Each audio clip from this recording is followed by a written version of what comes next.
All right, finally, it connected.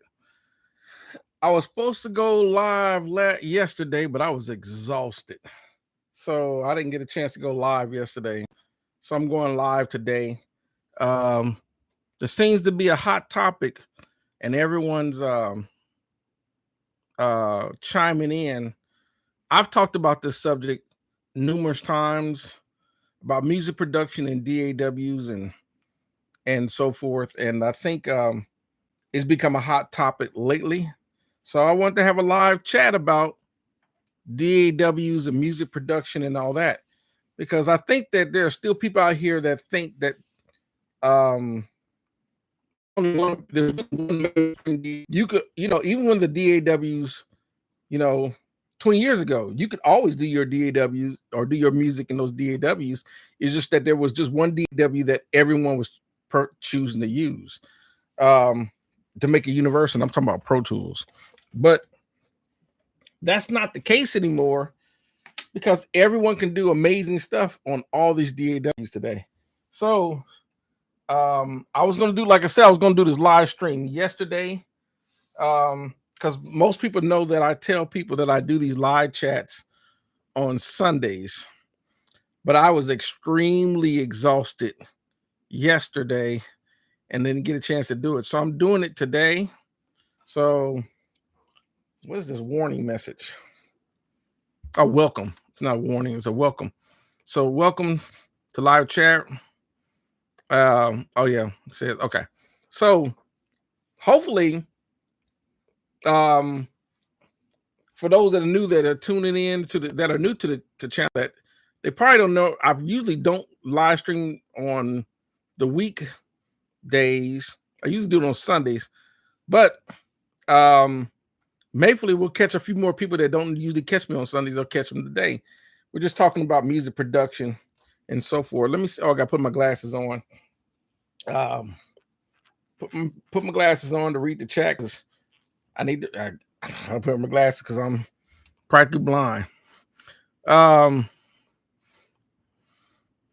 Okay. Welcome, El Cool J. Um. Oh, we got you from Music Monday. Okay, gotcha. Hey, what's going on, man? Network. Yeah, no, I know. I was exhausted yesterday. I was just too exhausted to do the live stream yesterday. I'm gonna continue again this upcoming Sunday. Oh, LL Cool J. LL. Okay. Uh, so I just got finished eating pizza, so I was didn't feel like cooking. So right now, I don't know if everyone have seen it right now. Um, right now we're talking about the music production in DAWs, and I think everyone's making it controversial. And for me, um, I'm just saying that if you like Cubase and you like it, I would say use it. You can do everything you possibly could ever want to do in Cubase. Or if you like Ableton Live, use Ableton Live. If you like Studio One, or if you like Pro Tools, or if you like Cakewalk, or if you like Reaper, there's no some people are still trying to make it seem like if you don't just use Pro Tools, that you're not doing anything in industry standard wise. And I'm like, um, that doesn't even pass the common sense test, because if you really think about this, if my DAW, I can use all my plugins in the DAW that I'm using.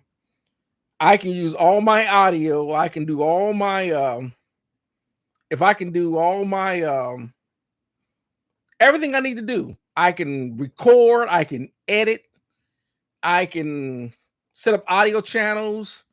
Um I can do everything I need to do in that DAW, even if it's Studio One. It's, whatever the case may be, then really, how are you going to sit there, because some people actually believe that it has to be a certain DAW. And I'm like, no, it doesn't. if it's doing what you need to do and you're able to input or output, or you can work in the box or you can work outside the box. I don't know why they're still trying to make it where it's just Pro Tools only. Pro Tools is a nice DAW, but there are a lot of nice DAWs that all do the same thing. Logic Pro can do pretty much everything Pro Tools can do. There are some people that would say, well, Pro Tools because you can do your routing. Well, you can do your routing. All you got to do is tell your DAW how you want it to route. So if you got you got channels, let's say you had 24 tracks, you want 12 to 24 or 13 to 24 the output, so you can go like summing or whatever, and you want to use some outboard gear or whatever. You just got to tell it the output to go to those outputs.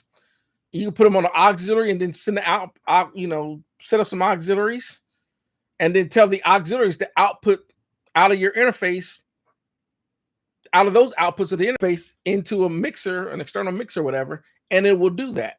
So, okay. So your man says I use Pro Tools and Reaper. Yeah, Pro Tools, like I said, it's not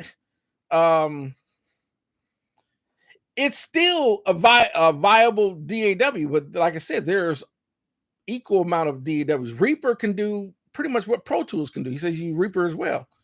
I like the fact that you can go to Reaper themes and change the way you load up a theme and make it look like you want it to look. Or you can make your own theme. If you know how to do that in Reaper, you can do that. The Mix Club. Oh, welcome to Mix Club. And welcome Radioactive Sound Studio. Welcome. I'm doing this live stream on a Monday. I normally do it on Sundays, but welcome. Let me see. Mix Club said it's all just for clicks. Who cares, right? I don't. Let folks use what they want. That's right. I 100% totally agree. If I'm using Reason Studio,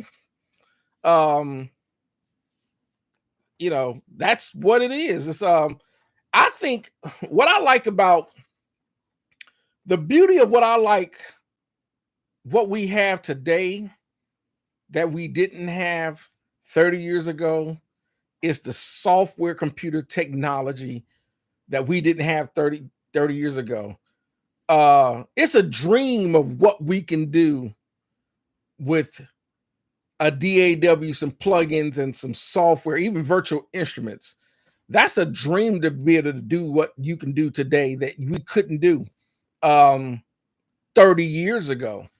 I look at it now. When I was working on a Different Taste album, the CD that we did, the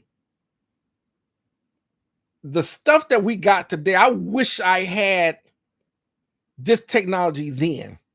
I think that album probably would have went a whole different way had I had it. What we got, what we can do today, and how powerful computers are today, and plugins and I mean, because plugins are the things that plugins like reverbs, delays, special effects, and all these things that you can do to vocals and everything else with these plugins. You would have to have, I'm talking hundreds of $1,000s of outboard gear to make what you can buy with a few $100s in plugins. That's the beauty of it. That's what I firmly believe. Let me put my glasses so I can read some more comments. Yeah,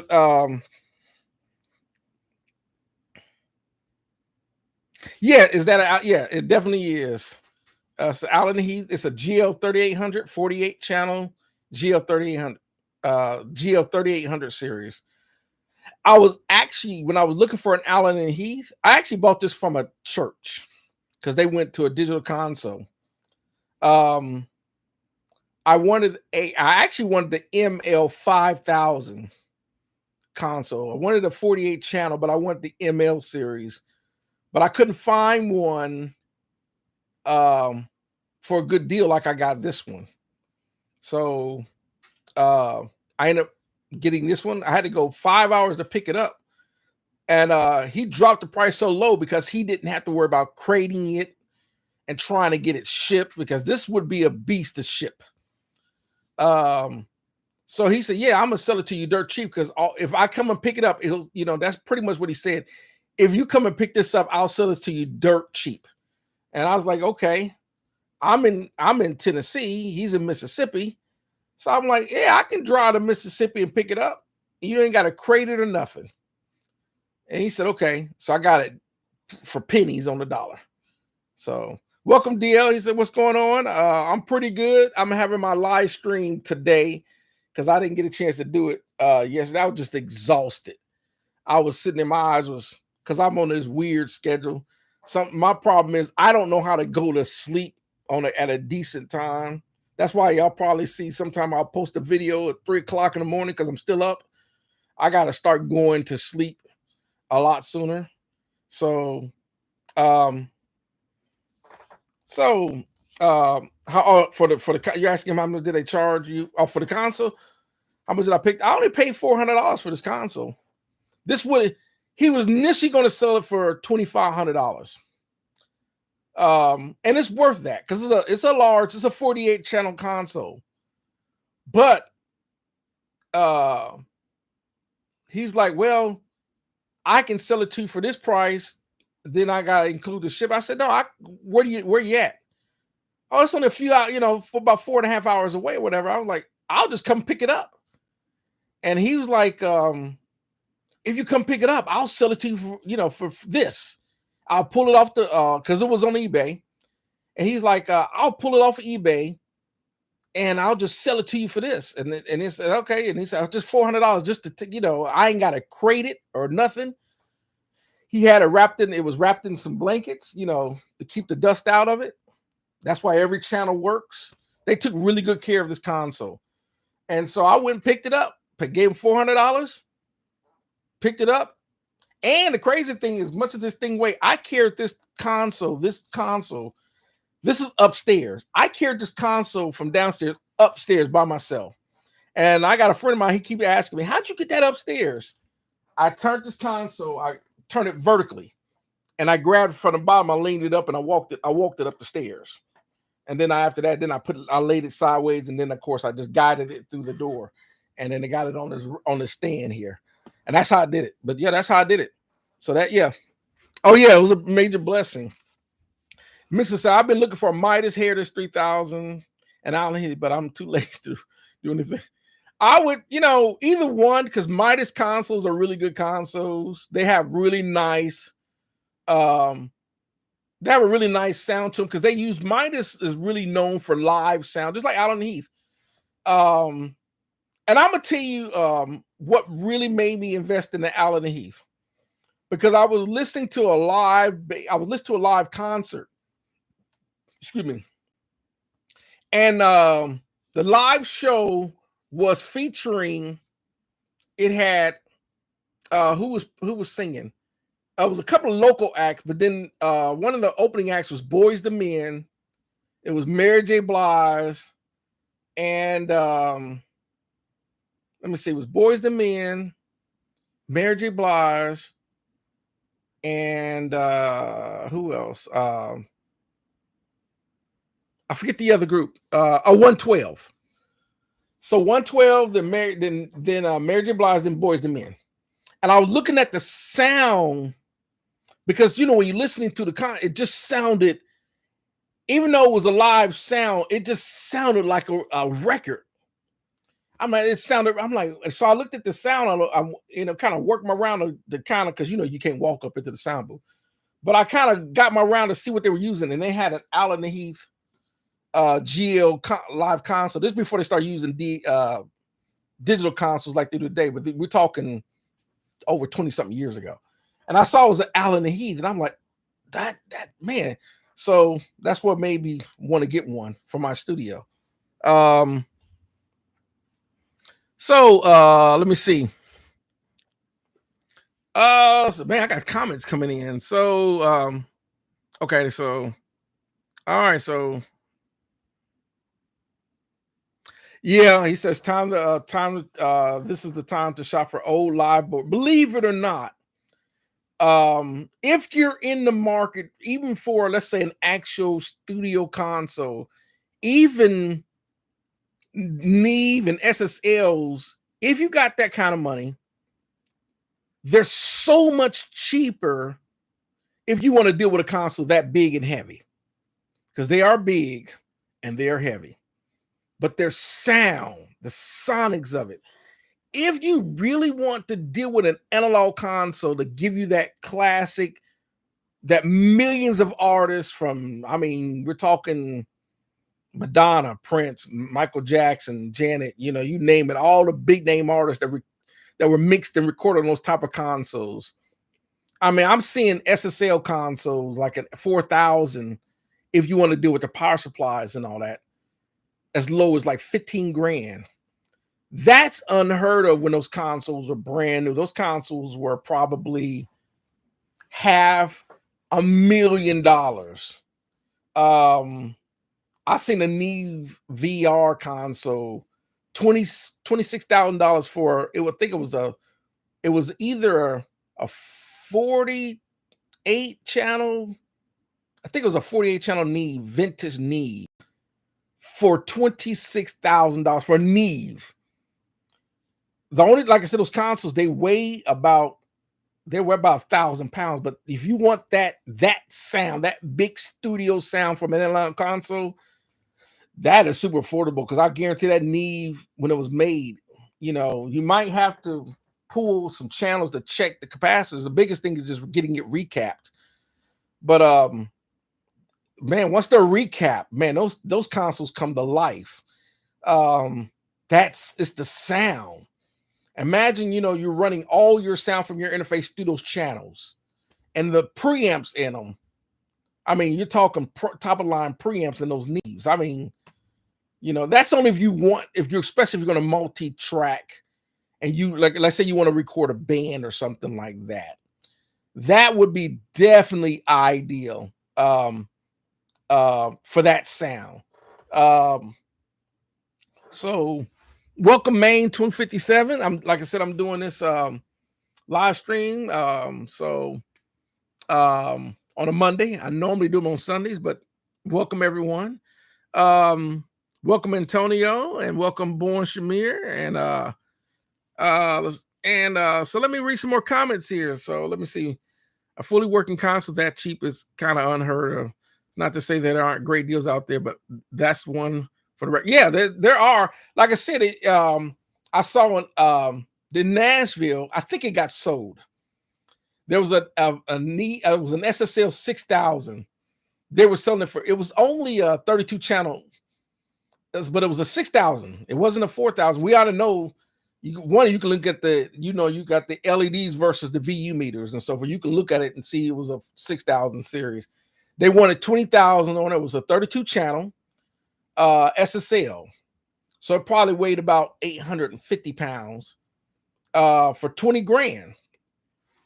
The biggest thing, like you said, anything with those consoles, definitely want to check the channels, because most of the time you're going to have to recap it. You got to recap it. So you might be down for a few months recapping the board. But yeah, those consoles are out there because so many people are starting to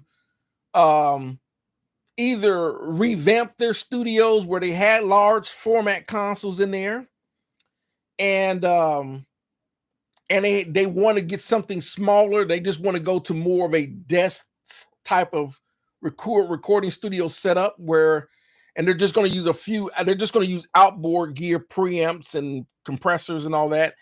And they're just going to use their interface, and they're just going to work mostly with that outboard gear and just mainly in the box with plugins and all that. So a lot of people are selling their consoles, and they know it's hard to move some people, unless you just want a vintage Neve 8048, those kind of consoles, they still want $500,000 for them. But most people just are not going to want a large, big console, especially for their home in a bedroom, where no one's putting an SSL 4000 in their bedroom. No one's doing that, or in a bedroom. So that's why some of those consoles are hard to move, especially when you might have to do that kind of maintenance or work on them. So that's why they're dirt cheap. But And then some people are just buying, they're getting digital consoles as well. So let's see what else we got here. Like I said, welcome born. Yeah, appreciate it. Checking out the Radioactive Sound Studio says I'm using a Yamaha. Yeah, that's and I absolutely love it. 3 years old now. Yeah, that's a pretty nice mixer.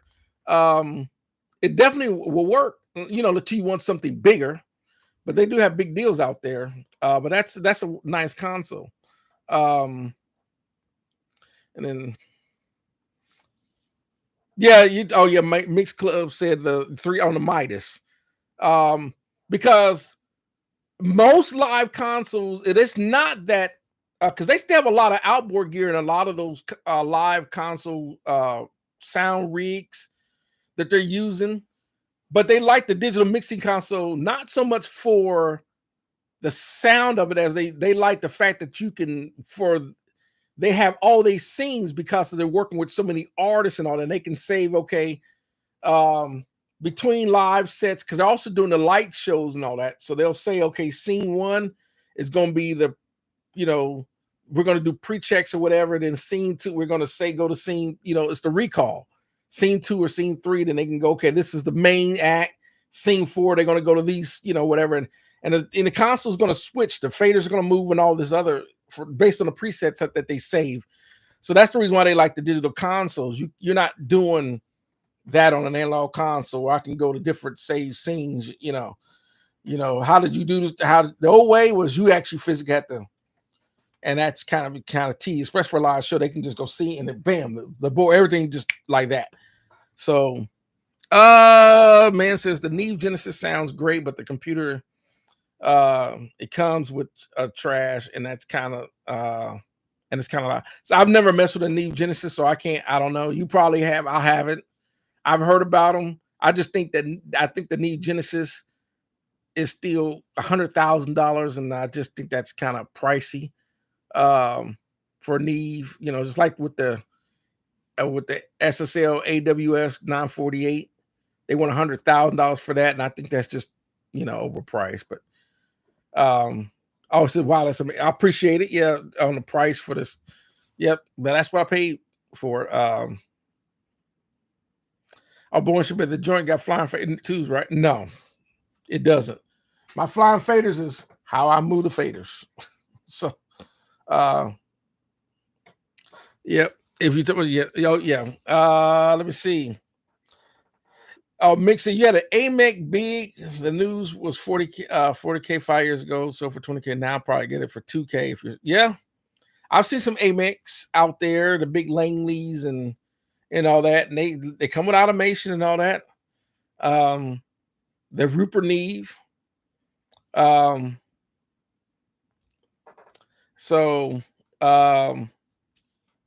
Yeah, that's because everyone knows the story. If you ever, everyone knows the story that Rupert Neve, he had some issues with his board. So they tried to squeeze him out. So he ended up giving up his company and started Focusrite. And then after the whole thing with Focusrite, then he came up with AMEC. And I think AMEC was the last thing before he started doing, just regular mixing channel strips and all that before he passed away. But Rupert Neve was a genius when it came to electronics. So that's an expensive. You said, you're talking about for the. I get what you're saying on that. Oh yeah, so you never had a live console let you down on the road. Always had a spare channels and a power supply, and on that worked on digital consoles that are not so low.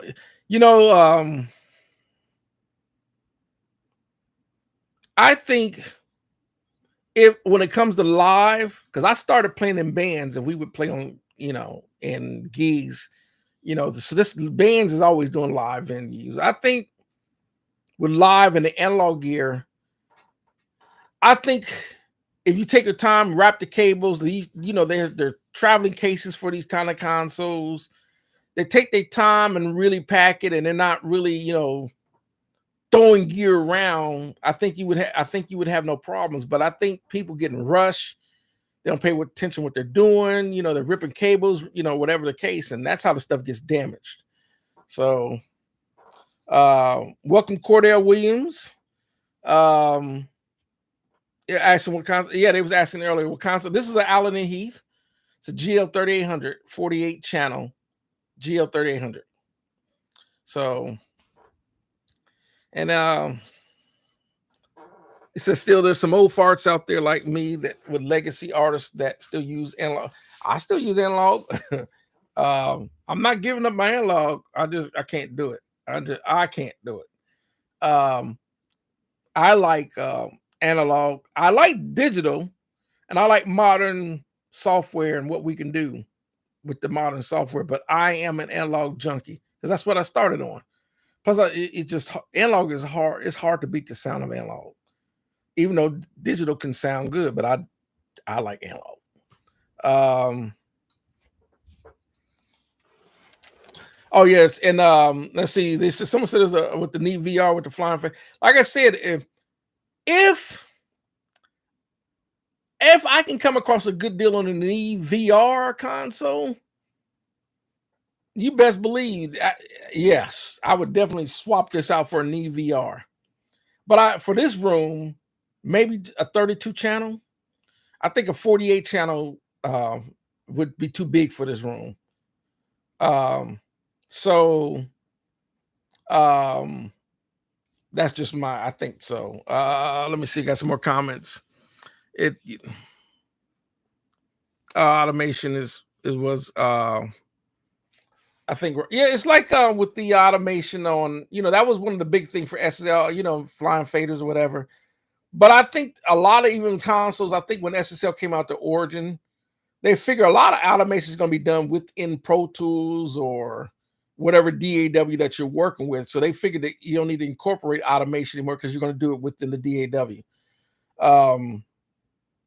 Which I used automation in I use automation in in the DAWs that I'm working in. It's just easier to do the automation that way. So that way I don't have to sit there trying to move, how they used to mix with automation in the old school on a large console. They would have 4 or 5 engineers moving faders. So they would sit there and they would make their, and they would mark, okay, I'm gonna move from here to here. They would, okay, I'm gonna move from here to here at this time. So it's okay, 2 minutes, 30 seconds. They would move the fader to a certain point, and they would mark it per sheet based on per song. But now you got full, automatic automation. You don't have to worry about that. But so let me see. Got more comments coming in. Man, these comments are coming in. Let me see.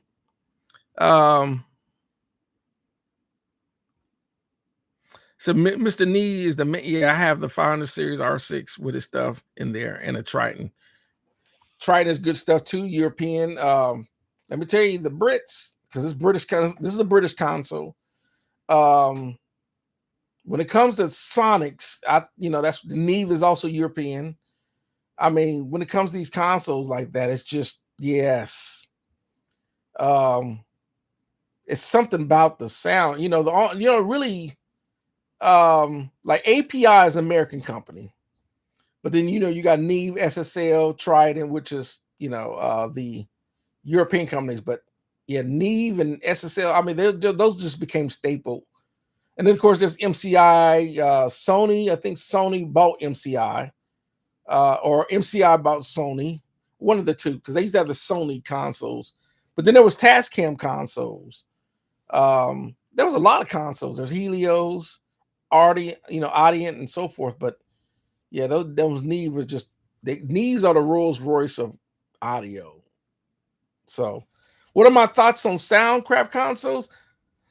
I have a friend that has a Soundcraft Ghost, and he swears by it. He's done amazing projects on it. So, and then I've seen some people with the Soundcraft Sapphire. At one time, I was looking at trying to get a Soundcraft Sapphire, but then I was like, man,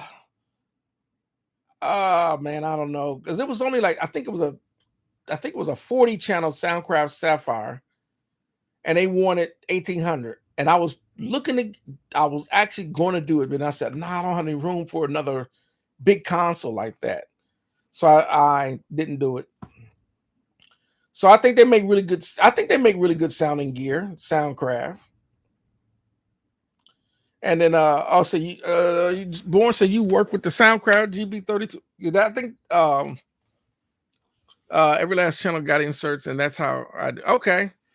I never messed with it. I know about the sound, like I said, the Sapphire and the Ghost, but I never messed with it. I know I've seen that, but I've never really reviewed it very much. So, and the mix, would you say in the box?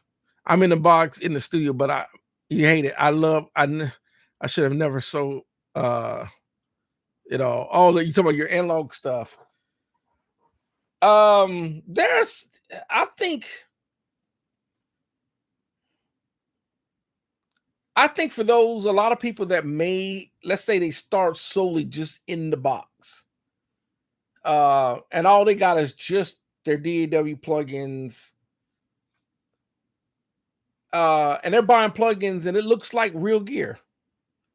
But I think sometimes you actually want to touch a real knob. You want to move a real fader. You want to actually plug in some real outboard gear.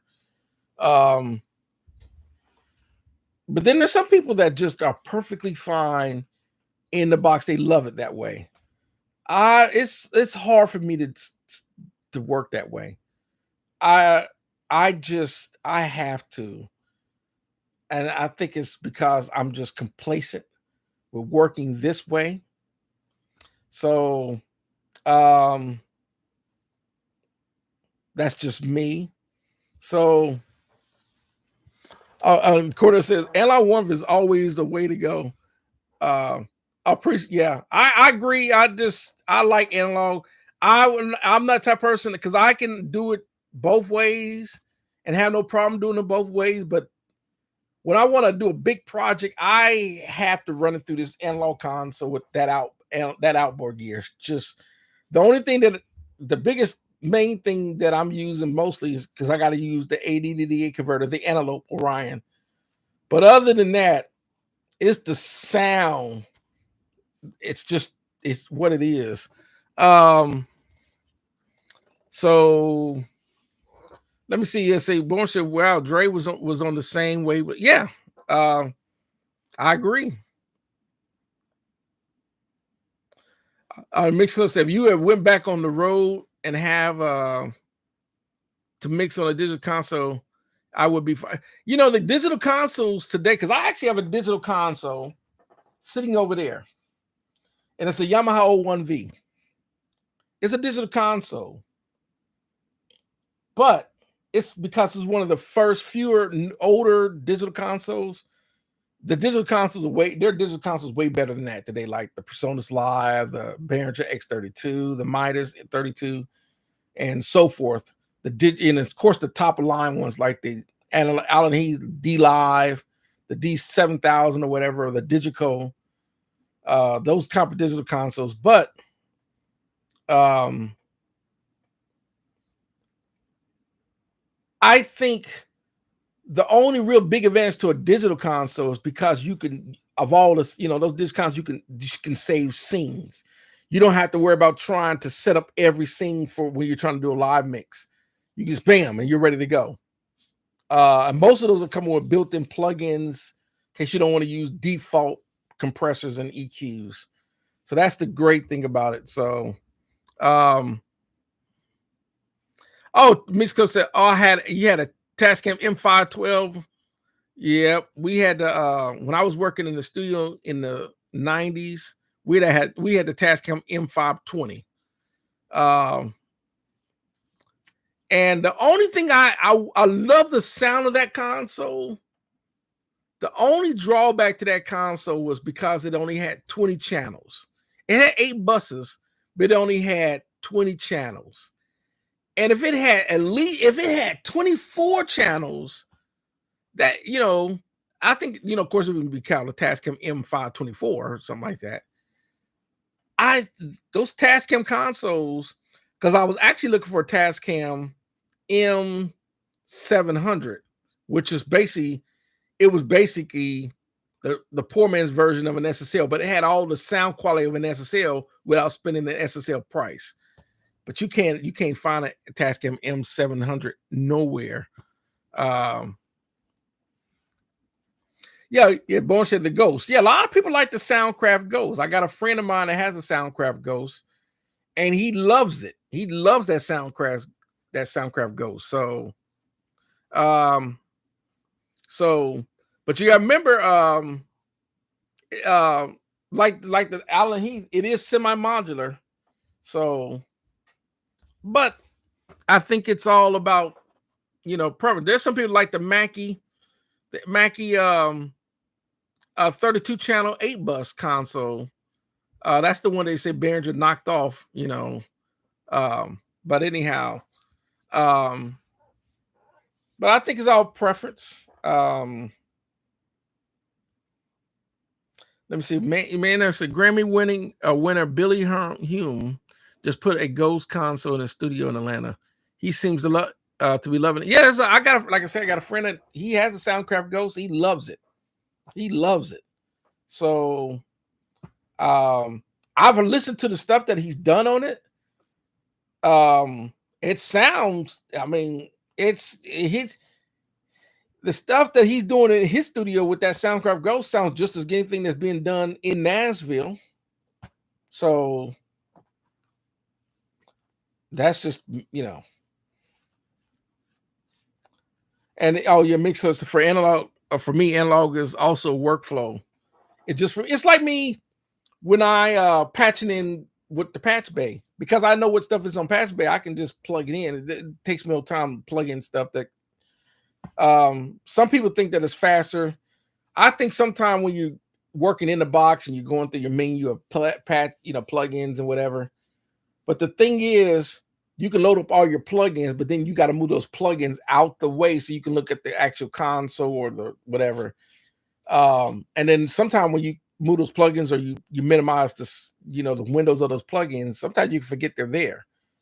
Versus I can just turn around and see, meters moving or LED lights moving or whatever, and I know that they're, stuff is working or whatever, but I can also hear it, So welcome, Andre. So good evening, welcome. We're just talking about music. Just talking about music and DAWs and gear, like we always do. Yeah, is that the ADAT remote? Yeah, that's the BRC behind my shoulder here. This shoulder here. That's the ADAT BRC. It controls my ADATs. I got 3 ADAT XT models sitting on the floor. I need to put them in the rack. And then I got the old blackface ADATs, 3 of those in the other room, but they were having time code sync issues. Every time you look at the time you're going, all of a sudden it flash error message. I don't know why they were. I don't know if it was a head alignment thing with the tape or whatever the case, but it just got old. And the XT models were a huge improvement over those old ADATs. So they tend to do it a whole lot less. So, yeah. So let me see. Cordell says, I find the same with keyboard hardware. VSTs are great, but hardware just has a certain. Yep. I have to agree. It's the reason why I have it. Like I said, I like plugins. I did a topic on this before. I love plugins, but something about running your stuff through actual physical hardware gear. And I'm gonna the biggest thing is because it's just electronics. For the most part, it's the electronics. It's kind of like if everyone's heard of like the Slate USB mic, and then they have a modeling program that microphone can actually run through a modeling that give you like, it's supposed to, let's say you want that Newman U87 sound or the Newman 67 tube sound or whatever. It's a modeling program that's supposed to make those mics sound like that. But if you think about it, when you actually have a real tube mic, like I got real tube mics, and I just didn't like it. Didn't really have the mic character. Like, for example, I have some Rode NT2As, excellent sounding microphones. It just did not sound as good as the microphones that I have, actual real tube microphones, solid state end tubes.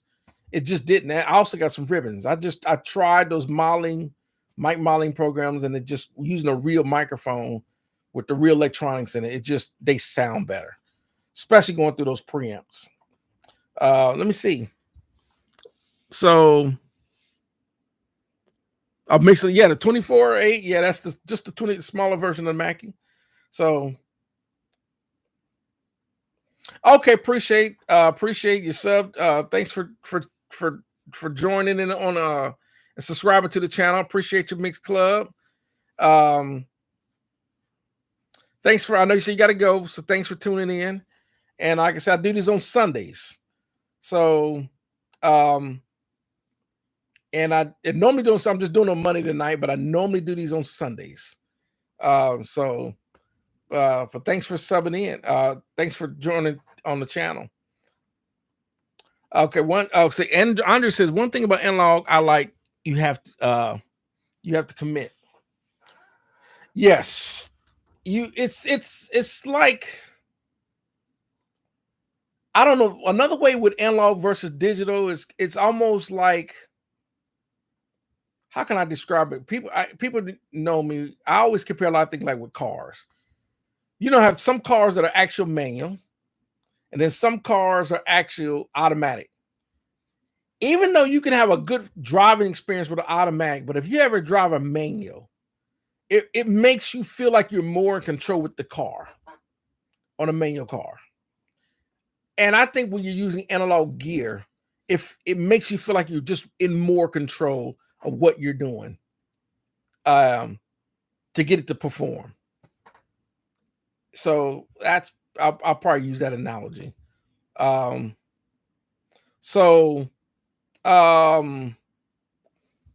me see. Bowen says, I need ADAT and DAT to get my old work off. If you know a good deal, let me know. How many channels are you working with on the ADATs? How many channels of ADAT are you needing? So just kind of write that in your chats. How many channels of ADAT that you need to get off for that for your old work? Mixed Club said pro head. That's funny. I had a lot of luck with the XTs. Replace more heads on them in the day. Anyway, gotta fly. Okay, yeah, be safe. Like I said, ADATs just they were gonna be the answer to affordability, other than a 2-inch tape machine like a Studer or an MCI 2-inch tape machine. They were going to be the answer because you can get ADATs a whole lot cheaper. But with audio interfaces and DAWs advancing, everyone just started moving to in the box hard disk recording using a really good interface and hard disk recorder and DAWs. That became the norm. And you know, same thing with Pro Tools and all these other DAWs. That just became the normal way of how we do it working in the PC or Mac. So ADATs were short-lived. ADAT was probably only a span of about 10 to 12 years. And then they just kind of, you know, so Vienna Visuals, welcome. Just love the videos, man. Thank you for you're new to my channel. Appreciate it. Raw unpolished records.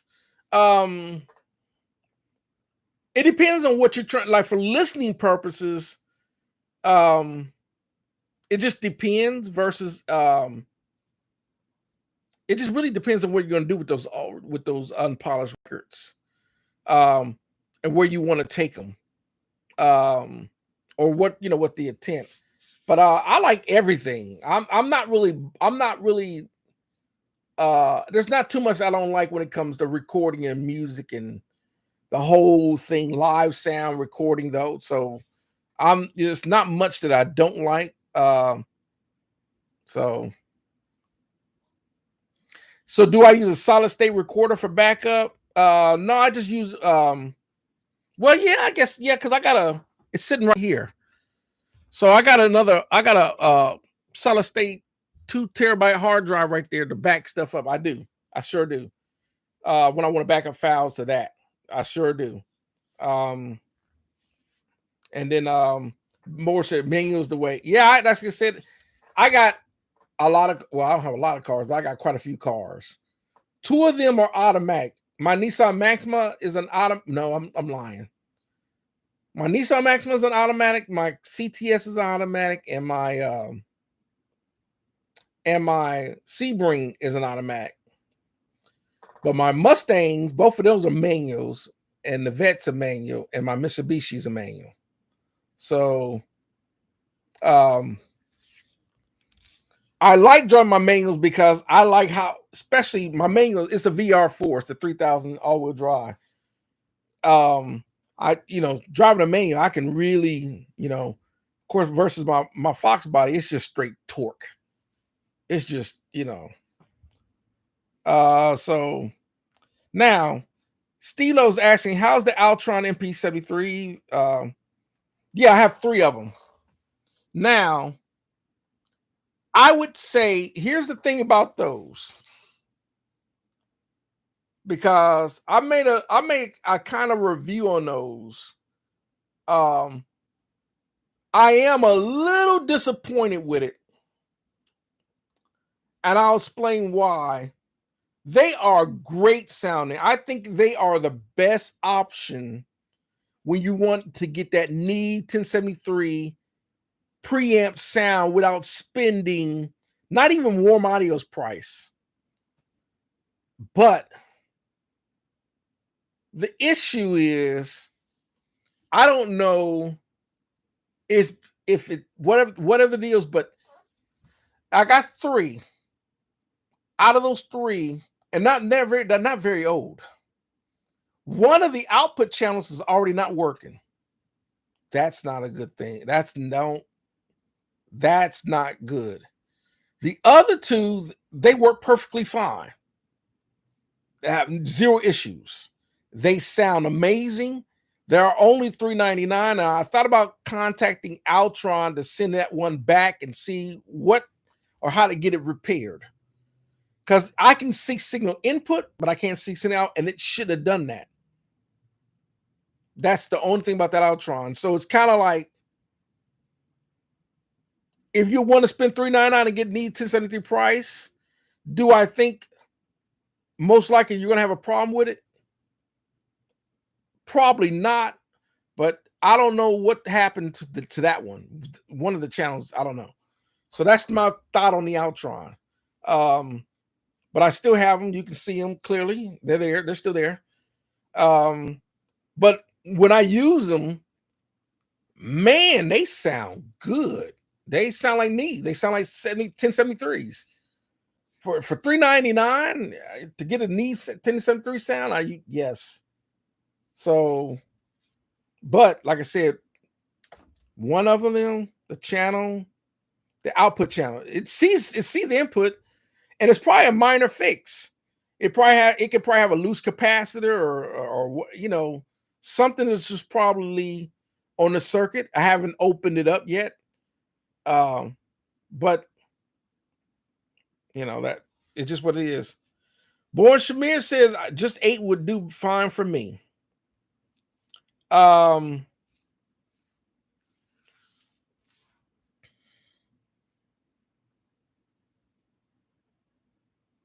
They're so cheap on eBay.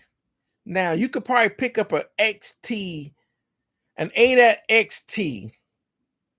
Because I will say I thought about those ADATs I got in the closet. One's got head problems, and then another one had, I remember 2 channels wasn't working on the other one. I said, I'll just give you those, but I said, no, those got problems. You can probably pick up an XT for about $80 on eBay if you want to get an ADAT.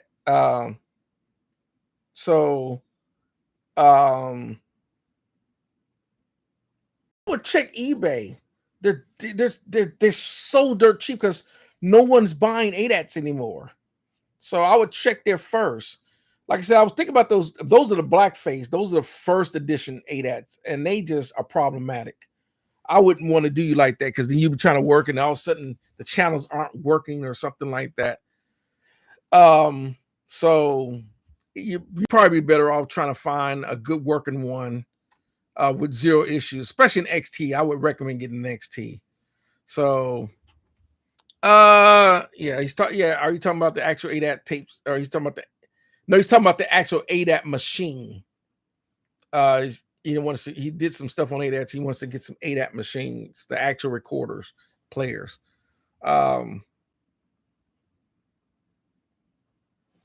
He said, even though I do use ADATs with my 2 Focusrite to expand it to 16 channels tracking, 8 analog, and then 8 additional. Yeah, because you can't use the ADAT light pipe through those.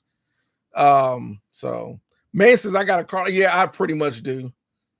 My neighbors pick on me all the time. It's like they call it Mark's Auto Sales because I got all those cars. But you know, like for example, one of the cars, my neighbor, he just didn't want it.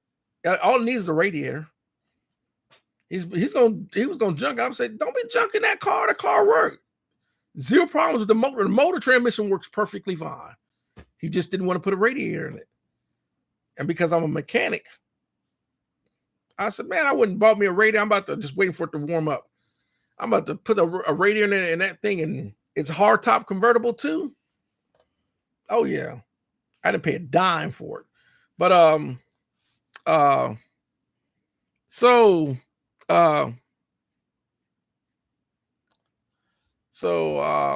yeah, all the Outron, yeah. Like I said, they're great. They're great sounding for the price. I mean, I have no complaints as far as quality of sound. But like I said, that one, the output signal. So oh,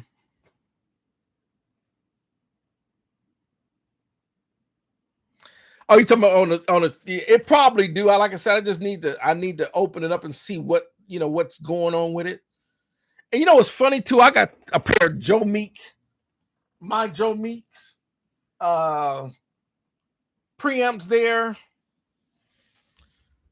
They work fine as far as the preamp, but the VU meters are stuck like this. And I'm trying to get those,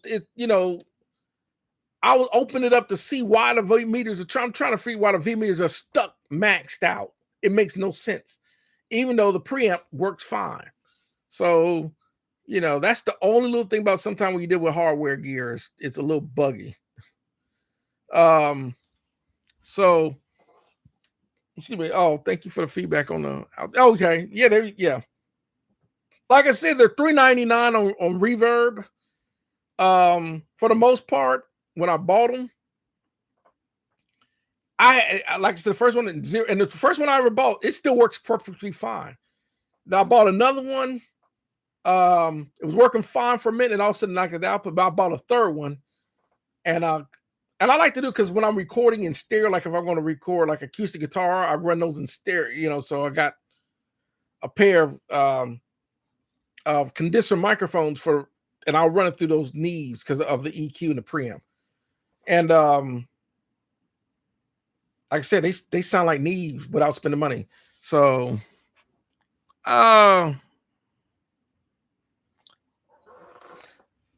he said, yeah, Bourne said, I do see them, but I'd be leery. Like I said, it's like, and it's a personal choice. Because there's Warm Audio makes their 73s. Behringer came out with their 73s. There's Heritage Audio. There's Vintech. There is quite a few 1073. There's Golden A's have their 1073 versions. So it just depends. Like I said, for the most part, I have no problem. Like I said, for the most part, they work great. But like I said, most people know, like for main vocals, of course, my vocal is my Ultra, is my Avalons, so welcome Tracklight Productions. Welcome. I'm doing this live stream thing going on. So track like I say, you still want a 8 at M. Yeah, I've seen the M20s. I thought about getting them M20s. I thought about it. There's supposed to be a way better upgrade than just the regular XTs. But then I said, you know what? Because I got Mark of the Unicorn interfaces under here. I got that Mark of the Unicorn 24A AO and all that downstairs. I have the Antelope or Orion audio interface, Gen 3. They got Gen 4s out. And like I say, even that Antelope Orion brand new was like 32. And plus I'm recording in DAWs. I said I don't really use the ADATs a lot. So, but I did think about it. No, I don't have the Warm Audio 73. I thought about getting a Warm Audio 73 just to see, because I know Warm Audio makes I have the Tone Beast. I have the Warm Audio Tone Beast, and I really like my Tone Beast. So I was really thinking about picking up another Warm Audio Tone Beast. That Warm Audio Tone Beast it sounds, that's the API sound. And especially when I run through that iron transformer, it's hard to beat that Warm Audio Tone Beast. So I'm thinking about picking up another Tone Beast. Unless I find a great deal on a Warm Audio 73. Warm Audio makes some really good stuff, but I really like those Tone Beasts. Let me see. Steve Lowe said, I've been using Reaper for 4 years now. Results from any other DA, same results from any other W. And yeah, I mean, I've been using Reaper for years too. It's called the Imperial theme uploaded from our Reaper. And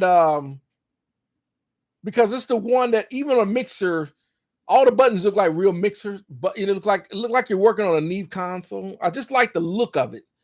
But I've been using, I don't have a whole lot of songs done in it, but I've been using Reaper for years, because you can't beat the deal of buying and get your own license copy for only $60, and they always update it. It's always updated to keep it current. They always fixing bugs and stuff like that. Let me see. Mansick on the Joe Meek, probably got to change the cap leading to the VU, and if the board around got too hot, it could have become metallic, causing voltage to pass. Clear their power. You're probably right. I need to pull it back out and open it up, and I think you're right, because it makes no sense. They weren't doing that when I first got it, but then one day I turned on also, and they just went. So you're probably right. It's probably a cap somewhere. I just haven't got a chance to record through it yet. I just tested it out, but I ain't got a chance to record on it yet. I want it because it's a 2-channel. I want to do a stereo recording on it just to see how it comes out. But I also have a Joe Meek single channel that you can barely see, but that's that first preamp right here. That's a Joe Meek. It's called the 6Q, which is basically a channel strip. So I got that. It works perfectly fine. Sounds good. But I want to get my other Joe Meek to see what, like I said, it's just the VU meter. So I'm gonna try what you said with the clear nail polish and all that. Track like I said, you just picked up a second Warm Audio 73 for yeah. I got a buddy of mine. He has the Warm Audio 73, and I'm anxious to see how his recording is going to come out. He did some recording on it. He did some Eagle tracks and some Beatles tracks on it. So I'm really anxious to see what it sounds like. I've already heard the 73 because I've heard where Joe Correll and other channels where you demoing would have these different artists, and some of these artists on some of those Warm Audio channels sound better than some of the artists that are on some of these signed artists. But he was using 73s and Warm Audio Tone Beast, and using the Warm Audio 76s and the Warm Audio 2As and all that. compressors and all that. So they sound just as good as high end as any other big names out there. So let me see what else. A Radioactive Sound Studio says, I use the Chameleon Lab 7603 mic pre on my vocals. I've heard of Chameleon Labs. I'm not really familiar with them on their mic pre's. So I'm sure it sounds good. I'm not going to I wouldn't doubt it. I guarantee it probably sounds good. Manover says, I got almost 60 channels of Warm Audio 73 and 73 EQs. I got probably 80 channels of real Neve and BA, and the Warm Audio stuff does the job. Yeah, it's just when I was, like I said, with Bryce, that owns Warm Audio, was talking about that they were using high-end Cinematic transformers and all that, high-end Class A circuits and all that. So Warm Audio did a really good job of really making vintage gear at affordable price. But I think Warm Audio is leading out of them because there's STEM Audio, there is Audioscape, there's Vintech, and so forth. But Warm Audio has blown up. But that's all marketing too. So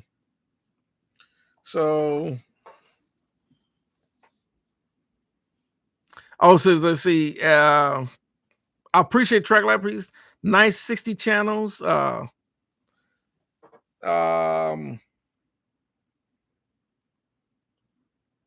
trying to figure you're at is it a question on it? 60 channels? I'm just trying to figure out what you're asking or chatting there. See. Cito says, I'll give you my he said, I'll give you my brand new pre-73 Mark IV Golden Age pre and a Comp 3A Golden Age as well for your Avalon. No. No.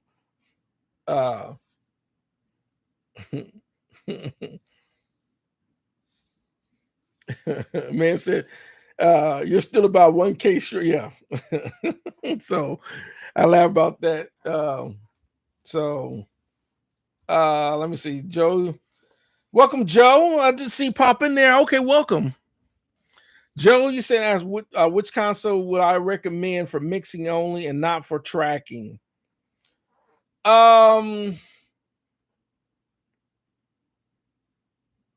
you want a sum mix or do you want a mixer that actually has, if you don't want to just mix, you probably maybe a summing mixer versus a mixer that's going to have preamps in it. Because a lot of times with the preamps, most people want those consoles with preamps in them simply because they're going to track through them. But how many channels do you need for your mixing? Do you need 24? Do you need 32? Do you want 48, 40? Because the thing with those consoles, they already set in channels. So it just depends on how many channels that you may be looking for to mix through. You don't have to spend especially if you just want to mix through and just use the EQ and then the inserts on it and the bus channels. You could probably find a good deal on a Mackie 32.8 and get the 24 channel expansion console that goes with it. Give you a total 56 channels of channel count. You can find those pretty cheap for under 1,000 now. That was if you got that much space. It depends on how much space you're looking to work with too. So, Chameleon says Chameleon was recently bought up by Dangerous Audio, and well, I didn't know that. Did not know that. Marcus Garvey, that's clever. Marcus Garvey, that's clever. Soft 2 Console 1. I have another friend of mine that he likes that DAW controller. He has a Soft 2. He used to run the Icon. but he likes the soft 2 console one. So I don't have that because most of the time when I'm controlling the DAWs, I'm using just the back and forth because I'm up here. I'm running through the console. So so let's see. Track license spec has a nice 9 level. Not familiar with spec, so might be worth something to look into. Not really familiar with it.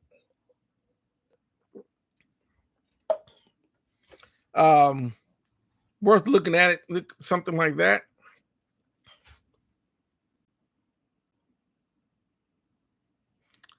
And Radioactive says, I have no record of Camille Labs sell the I don't know. A man network said that that Dangerous Audio bought Chameleon Labs. I'm not sure. I don't know.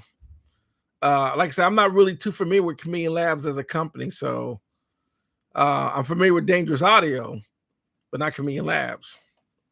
So, oh, you said the new 24, and they also have the Tascam 30. I think there's a 3700 series console. Comes with dynamics and EQ. It's worth a look at. Around $2,000 if you're in that price range. Yeah. Like I said, Tascam. I really like the Tascam.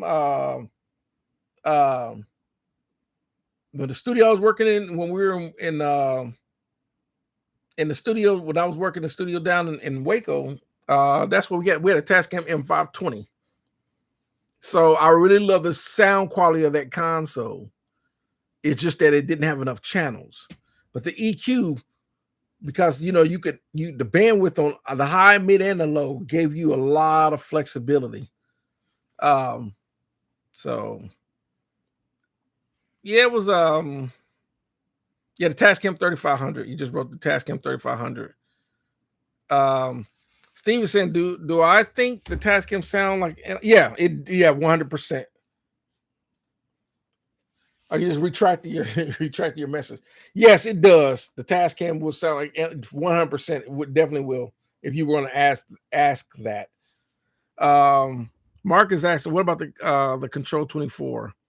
I see them getting popular again, and the price is going back up. Probably worth looking at. If you can find a good deal on the price, if it depends on what the price is.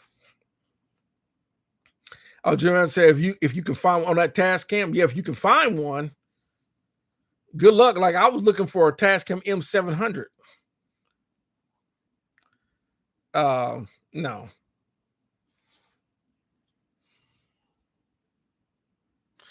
The Tascam does sound pretty dang good, and I'm a gear snob.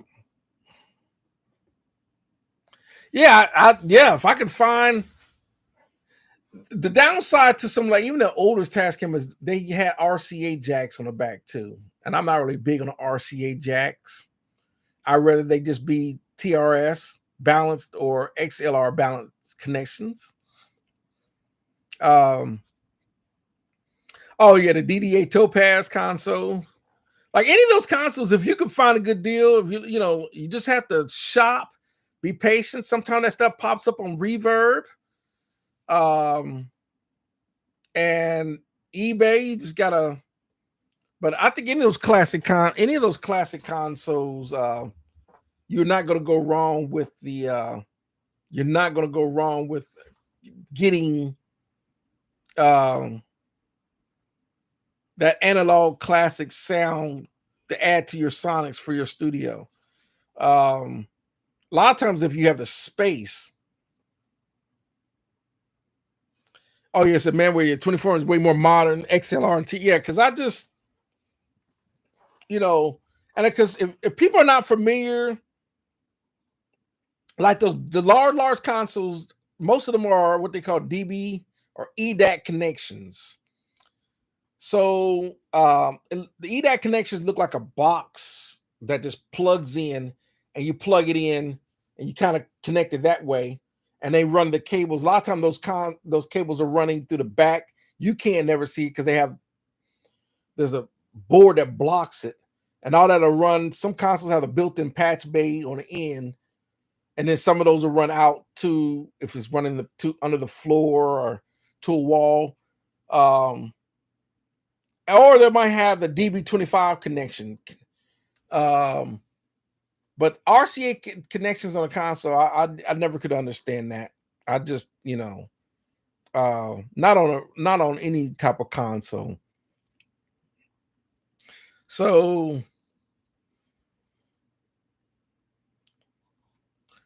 I don't know. On the Sony Oxford, I do not know.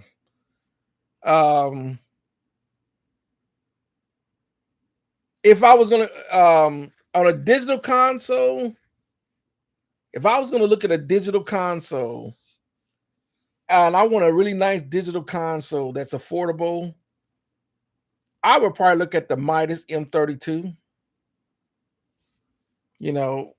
That's about a $3,200 console, digital console, 32 channels. It's got a lot of it can do a lot of stuff. That's what I would look at as far as digital consoles. The M32. It's the upgrade to the Behringer X32. And it's definitely, about 3,200. Some people like the Personas Live. My church has a Personas Live. I'm not really big on the Personas Live. Joe said mixing, not summing. Once again, it goes back to so you're using a Mackie 24.8 now. If you want a console, an analog console that can do just a little bit more of your Mackie, you might want to look at like one of the Amex or let me think. It depends on how much space you got. Do you want a large console? Do you have enough room for a large console? It's kind of like your budget, And Mark, he said the O2R. Yeah, that's a Yamaha digital board. Believe it or not, let me see. Let me see. I'm trying to think. Here's a console digital. Let me see if I can pull up. I'm gonna try to see if I can't.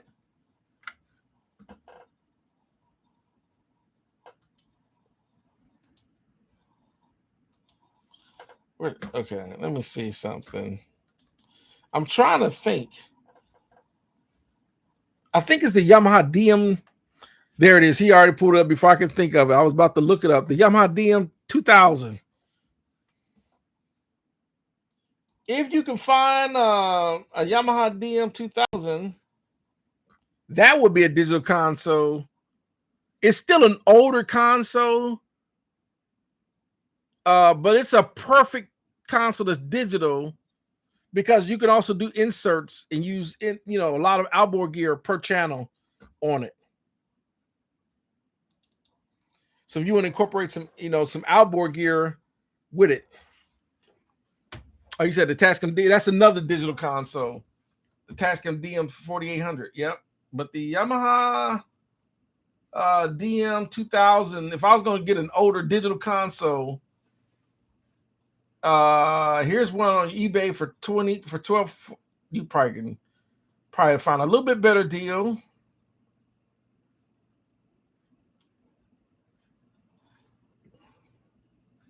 So it just depends.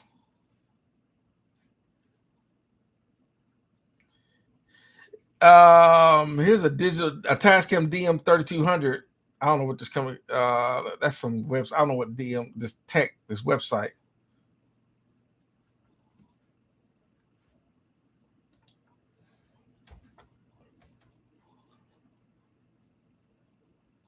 And then I think I saw a DM 2000 for like $900 on Reverb. I don't know if it's sold or not.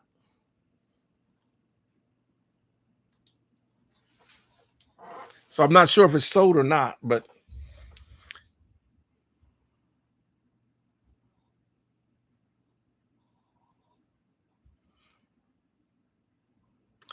Oh, so you would go for the 2400?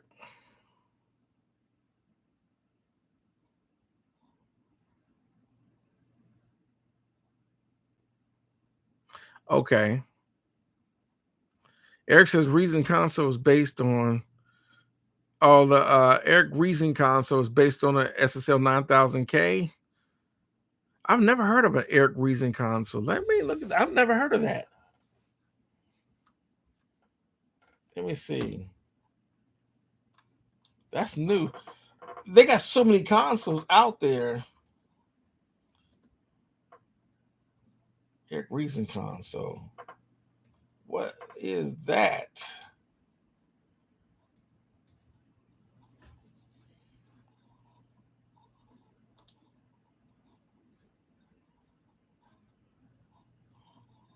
I'm not finding it.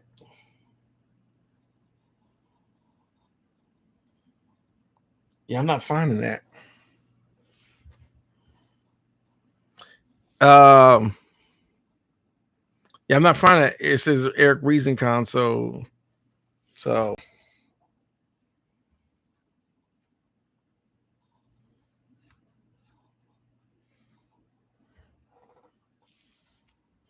unless you're talking about Reason console, like in the are you talking about Reason like the software that's emulating in the program Reason Studio? That's the only thing I can think of. So okay. Yeah, you're basing it off the SSL. Yeah, yeah. If you're talking about Reason Studio software. Gotcha. Okay. But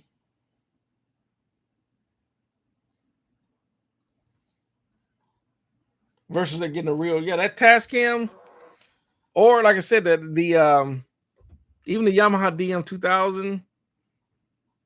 So let me look at the Tascam.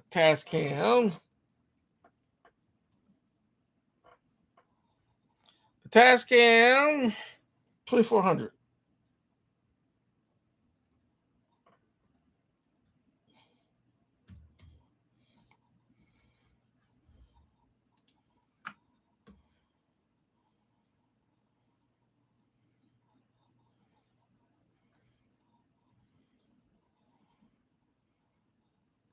Yeah, it's about 2000 on Sweetwater.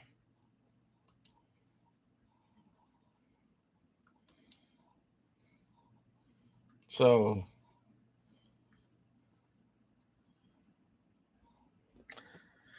yep. You probably find it. You probably can find one. Here's another company that made some you know, his name was Malcolm Toff. He created Toff boards. He used to build consoles for Trident. You can look at a Toff console as well. Eric says, I still use Reason 4 software. Is there anything with that I'm still using Reason 4 software? Is a Reason version 4? Because yeah, that's oh wow. Because they're on Reason 13. I have Reason 11, and it's dated. I would definitely look to upgrade to a new version of Reason Studio. I think Reason 4 is still when it was Propeller Head, I believe, before it became just Reason Studio. Yeah, I would definitely try to upgrade to the newer Reason software version for sure.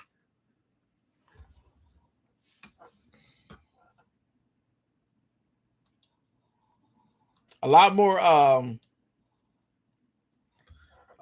options in the newer Reason software. Even the instruments have, I mean, even every other instruments have a lot more. Their libraries are way bigger. They have way more sounds. Joe says space is no issue. If space is no issue, Now the next question is budget. Because when you deal with consoles, you also got to deal with wiring. You got to deal with grounding and wiring. And depending on how much outboard gear you have, and if you definitely incorporating a patch bay. Yes. Would the island heat be a step? Yes. Sonically, yes. For sure. Yep. Yep.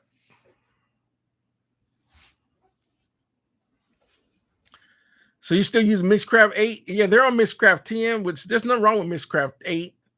Mixcraft 10 has, I still got Mixcraft 9. They still have some more options.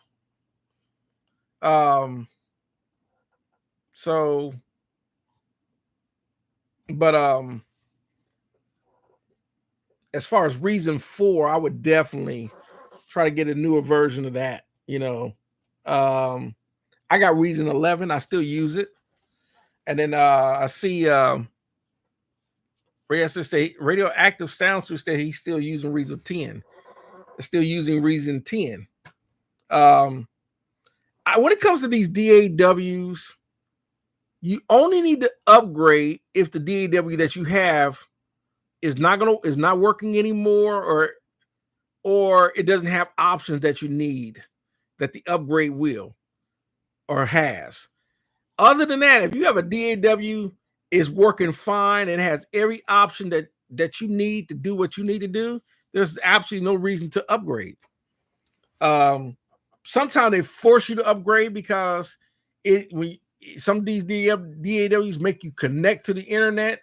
And if they don't see you have the latest version, they'll try to make the software not work, which thank God a lot of these DAWs, they're not linked like that to keep you. But Pro Tools is, if you don't, Pro Tools, if you don't have it working right, it will not work. So you have to stay up to date with DAWs like that. That's why. But like I said, let's say using studio version 4. Let's say using I'm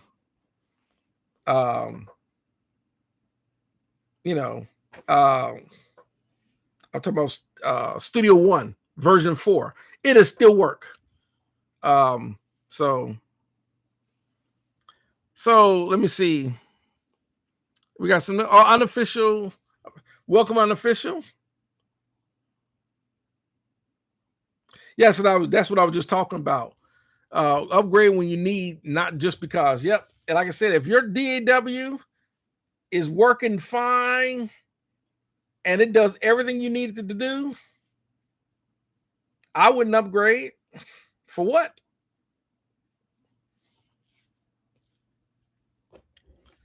So let me see. Joe says, oh, thanks. Yeah, totally true. Thanks. It's just that Joe says, I don't understand why the need for digital console when you can use your plugins. It defeats the purpose just to get a controller. Live for live, yes, absolutely. Yeah. That's most of the time. That's the reason why most people get a digital console is for live. But I've seen people that they would go have a digital console because some digital consoles can not only act as a digital console to give you the channel count, but it also acts as an audio interface. So you don't have to worry about buying an audio interface. And it also works as a DAW controller. So that's the reason why a lot of people buy digital consoles. It's like knocking out 3 birds with one stone.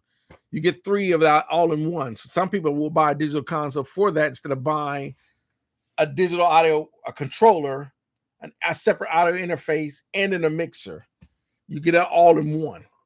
So like the Midas M32 as an example can act as all those.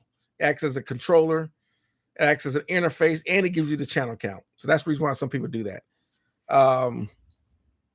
So let's see.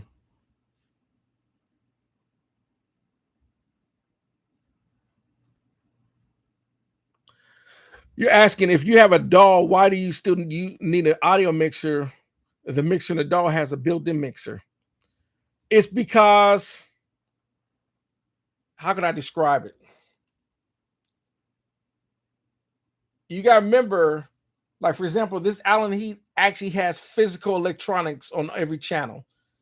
There's capacitors, there's circuits that as the signals come through the channel, this is adding analog sonic character to it. Your mixer in your DAW, your mixing your DAW does not have any of those electronics. The only thing in your computer is just the CPU, the RAM, and the motherboard. And everything else is going to be dependent on how your audio interface converts for the converter. So a lot of times it will digital in that particular instance will usually sound a little, actually can sound thinner. So the analog is going to bring a lot more fatness and warmth to the signal, incorporating the analog. That's the reason why it's done. That's why if you look at any big studio, that's why they still have the big, large format analog console in there, because of the increased the sonic character to, even though they have high-end AD to DA converters, it's still running through all that outboard and analog gear that gives you that big sound, that big warm analog sound. That's why they do it. Mark is asking, I use Reason 12 and been using it for years as a supplemental. What Pro tools don't have? Plus, it works good with, yeah. Like I said, I don't have 12, I have 11. And I think Reason's one of those, it's like Ableton Live and any other DAW, but I think Reason, if I was gonna pick a software, what I was gonna be completely, doing everything how I want to do, and I want to just use a software that has all my instruments and everything else, I would probably that would be a DAW of my choice. It would be Reason Studio, because it's one of those complete in a box type of programs. It has a lot. It gives you more options as far as virtual instruments than most other DAWs. Even though Studio One and Ableton Live come with instruments, but I think Reason I think they're nailing it with their VST instruments. Even though Reason Studio you can use third-party VST instruments, especially like Reason's 11. I think Reason's 10 will see third-party. It might start with Reason's 9. I had Reason's 5, and it couldn't. It's limited. It's real limited compared to when I got Reason's 11. I could do a lot more Reasons than 11. So, but it all depends, because you can take all those files and then you can run another DAW in case you want to use another DAW for editing. Because the mixer, the sequencer, and Reason is a little limited when it comes to that. So let's see what else. I see we're gonna run out of comments. Jazz said Reason's technical support is horrible. Yeah, I've never needed to use their technical support. I'm not gonna disagree on that. I've never needed to use them. So, like I said, every DAW is gonna have their pros and cons. Some DAWs, they have horrible customer technical support. One thing I hate is some where they make put in a ticket and you got to get back with them. One thing I like about Harrison, one of those DAW companies, is one of the few that you can actually call them and talk to someone. That's what I love about the Harrison customer support when the Harrison Mix Bus. A lot of these other DAWs, you have problems, like let's say your MIDI controller isn't working properly and you need technical support. Good luck. So let me see what else. Do I ever get that nostalgic for old school Reason version like 2 or 3? No, I like I said, I've been using Reason 11, so I got Reason 5, but I just never had a reason to look at the other DAW, because Reason, I know for a fact Reason 5 that I have, it doesn't have what Reason 11 has that I need. I'm like, well, I'm glad Reason 11 has these options. So when it comes to stuff like that, I never really look back at the older software because they just didn't have the options. Now I do get that nostalgia for old school DAWs that I like, such as Sonar Producer 7 or the older version of Cubase like SX. I play with those quite a bit. So I just every now and then so I guess I've already answered that. So, and you're asking, what do I think of live Ableton Live? When it first started messing with Ableton Live, I didn't like it because I just didn't get it. But then as the more I work with Ableton Live and actually learn to use it, I can see why people like it. I used to think Ableton Live looked a little generic for me. But now I can see why people like Ableton Live. It is once you understand what Ableton Live and how it works, it is a really easy DAW to get up and start doing stuff with. So I kind of get it now. I didn't get it at first, so. And then Borsa says, Cool Edit. I had Cool Edit and Cool Edit Pro. I just never could get into it enough to really mess with it. Just like I have other programs like Wavelab, and I would have let me see what else I have. Let me see on these other programs like SoundForge. There was N-Track, CD Architect, Audacity, Sound Visualizer, and stuff like programs like that. I got them. Just didn't mess with them enough to really. I even got an old version of New Windows 1.6. So I just never. There's just so many better DAWs for me. Unofficially, I use Cool Edit on my old desktop. Okay, yeah. Like I said, I play around with these older DAWs just to play around with them, but I have my newer DAWs that I actually do all my main work with. So like Sony, Asset Pro is like a lot of those. There are a lot of people that have their preferences. I know a guy that does everything just in MPC, in Akai MPC. He does everything just with that software. So it's all personal. It's all personal preference, So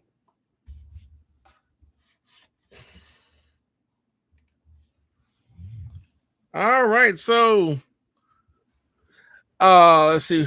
Let me see, Jasmine. What are the specs of my computer? My Mac. What is my Mac? Let me see. My Mac, because it's an older Mac, but I'm gonna put about this Mac. It's an older Mac. It is.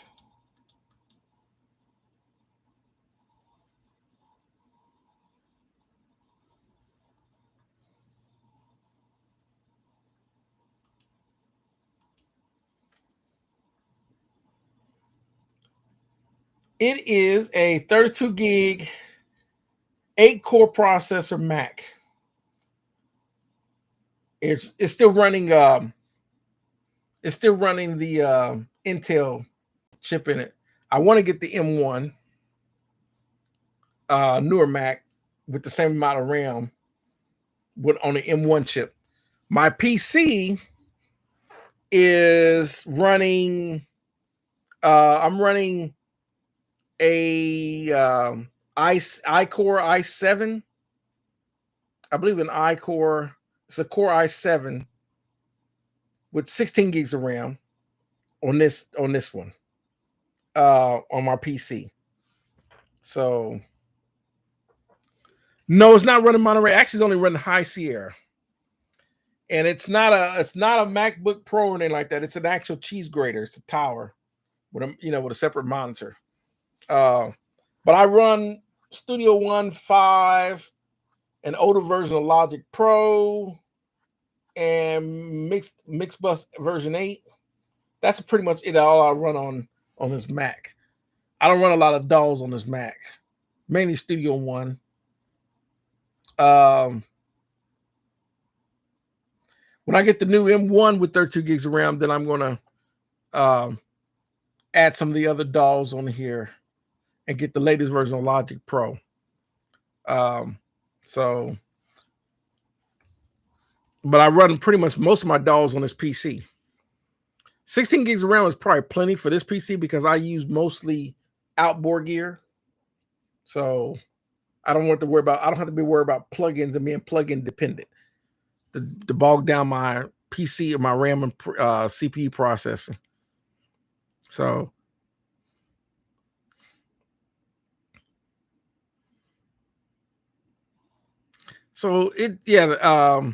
let me see.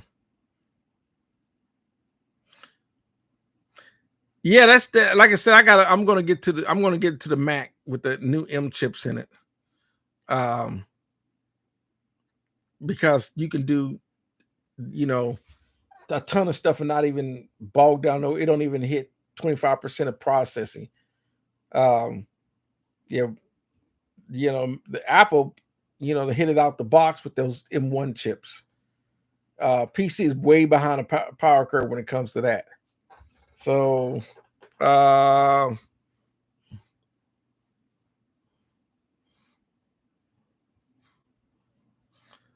me see. Eric says, "What do I think about Studio One? Great software. I only thing with Studio One is I wish they had a better mixer.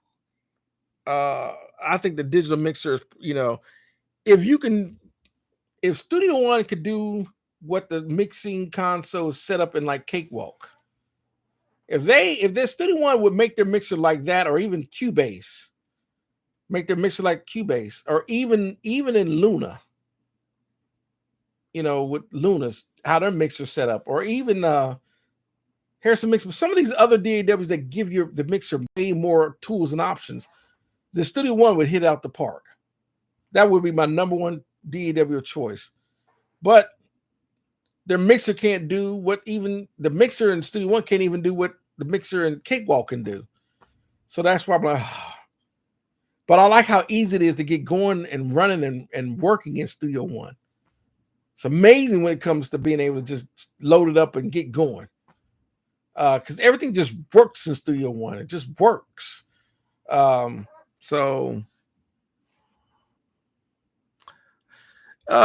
see. Yeah. Just got friends reading what man said on the Mac.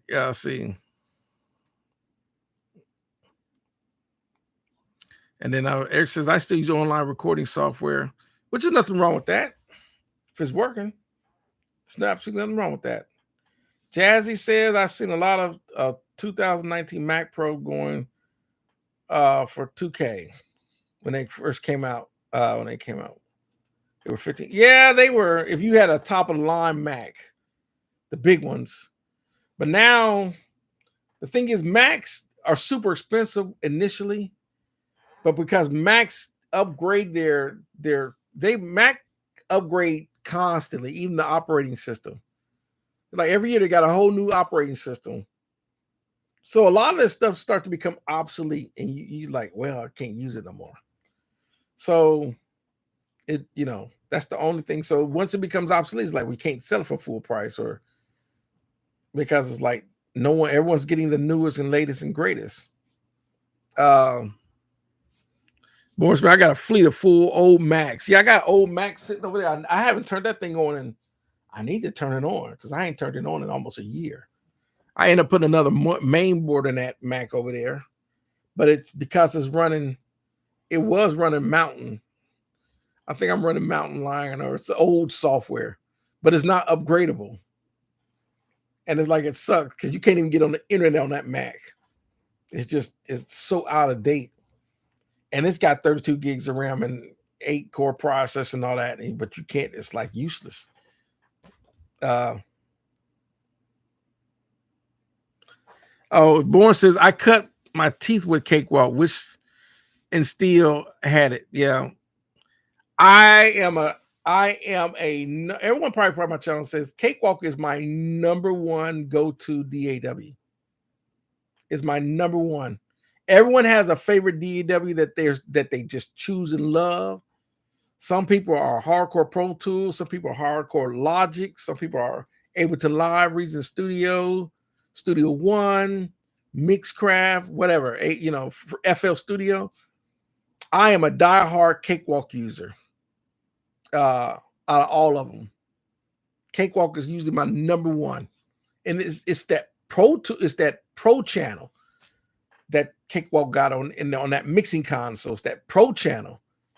That's the best thing that's the best mixing console options I've seen in any DAW. No other DAW has what that Pro channel has. That's what sold me on the Cakewalk. I started off with Cakewalk, but in the 90s, but that's what really kept me going is when they came out of that Pro channel. So, and he asked me, have I ever used GarageBand on? No. Simply because there's GarageBand on my Mac here, but I got Logic Pro, so I don't use the GarageBand because Logic Pro is like the upgrade to that. So I just use Logic Pro.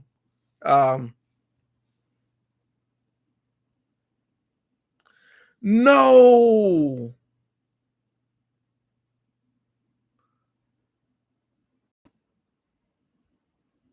Bob Clearmountain lost his house and studio in the, oh no. Oh, wow.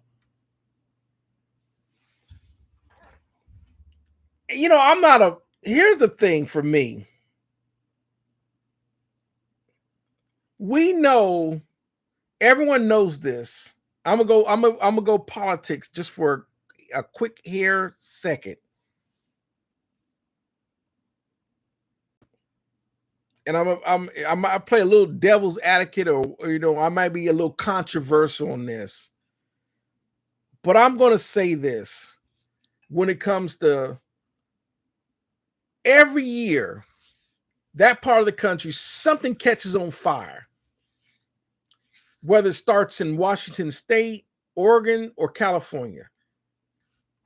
We got the Pacific Ocean. It borders the Pacific Ocean. All the way from Washington State, even all the way up to Alaska, all the way down to the Mexican border. It borders the Pacific. If I was going to be a governor or a president or whatever, and if I was going to run on a campaign and wanted to spend part of the budget, I would want to construct a major firefighting water irrigation system. Even though that's salt water and we can't drink the salt water, I would still build a water system. I know we still got there's fish and all that in the ocean, but I'm not concerned about that. Build a water system that can pull that water and run a pipe system that can actually help with fighting those fires. It may cost $50 billion or whatever, but that's what I would, so we could quit losing these houses. Even though he may have his stuff insured, but there is songs on those hard drives and computers and stuff like that is irreplaceable. You can't get that music back. That is so, oh man. Not to be funny, but that is, that's probably one of the reasons why, not only with the fires and the earthquakes in California, it's the same thing with living in Florida and the hurricanes. It's the reason why I never want to live in places like Florida and California. and places like that, because the natural disasters are just, it's too high risk for me. That's just me. Um, that's so, man, that's awful. But that's what if I was going to run a campaign, that's why I would allocate, spend a lot of money to help irrigate that, so people don't keep losing their houses and all that every year to those fires. I would have a major water irrigation construction system. When fires, it would just be blowing water. Um, but that's, I'm just, let me move on.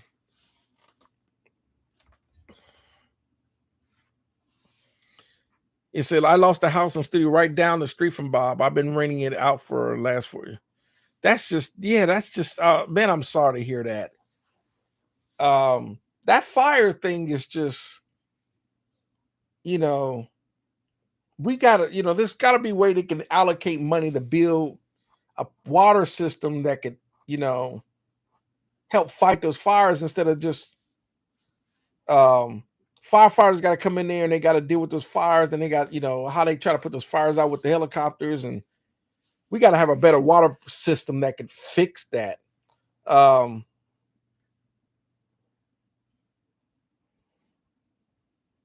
So yeah, I'm sorry. Yeah, all that, with the fire, because I got a cousin that lives in Sacramento. And we got family in LA and all that. So I need to reach out to see how everyone's doing on that part of the country too, because I hadn't heard anything from her. I'm at the contact and see how bad they're being affected with it too. That fires, tornadoes, hurricanes, sinkholes, and tornadoes and all that. It's just no joke. With natural disasters, living in the United States, we get so many natural, from fires to earthquakes to hurricanes to sinkholes to tornadoes to, I mean, it's like, it makes you wonder, living in the United States, is it actually, do I need to move, let me move, um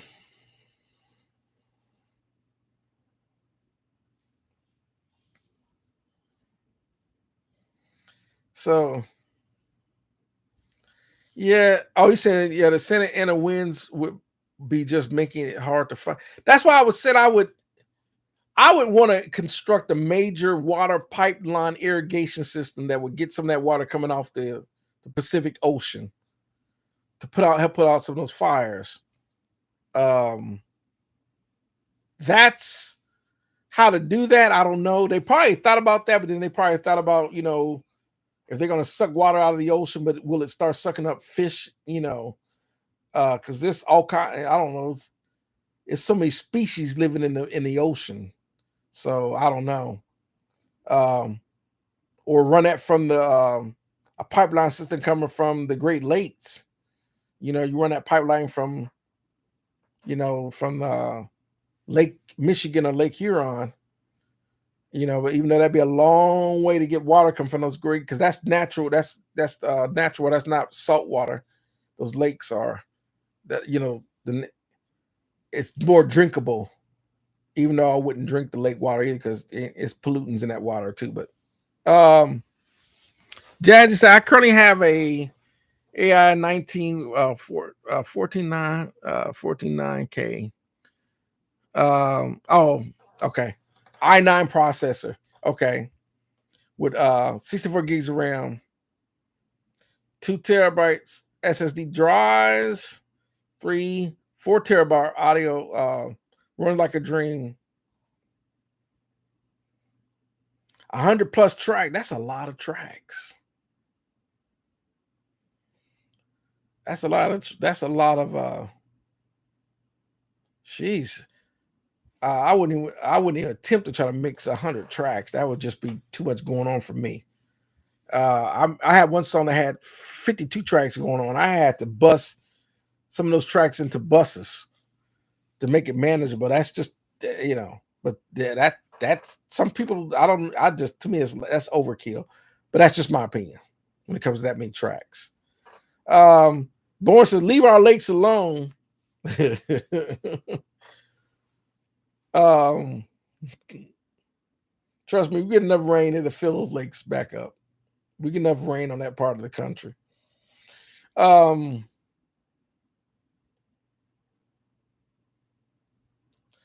Has anyone ever used the L9 or a distressor much? I've been looking into getting one. The distressor, Etherica Labs distressors, is like super, super popular.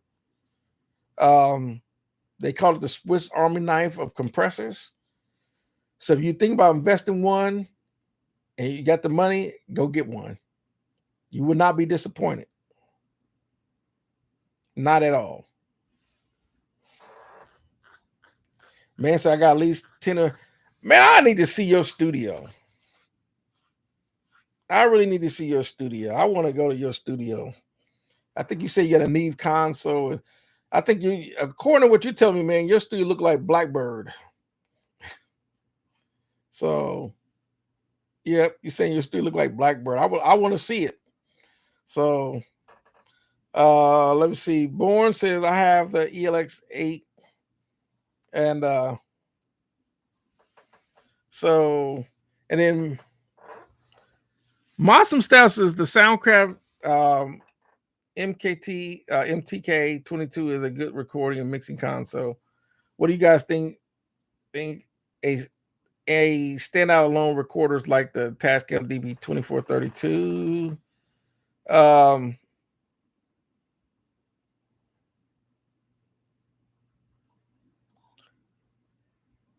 If you're looking for a standalone recorder, if you want a standalone recording system,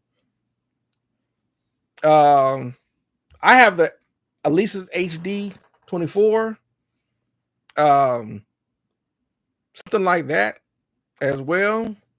But if you can get an Is Radar, whoo hoo hoo.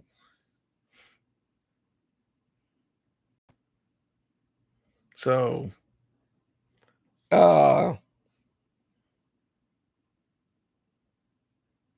so yikes! I'm just saving up for just one on the distressor. Yeah, those things run about $1,300, but they're worth it. Man said Blackbird is bigger, but I got majority of what they have. Okay. I don't know if are you in Berry Hills or are you are just kind of like somewhere in Nashville. I know Berry Hills is where Blackbird is at, and Treasure Island, Sputnik recording studio, and all those studios in Berry Hills. But they also have some of the big studios on Music Row. So I also got 4 studios. Okay. All right. As long as people are booking them, that's all that matters. As long as you got client, but Nashville never really had, because everyone goes to Nashville, especially for especially for country and western recording. So they stay pretty busy.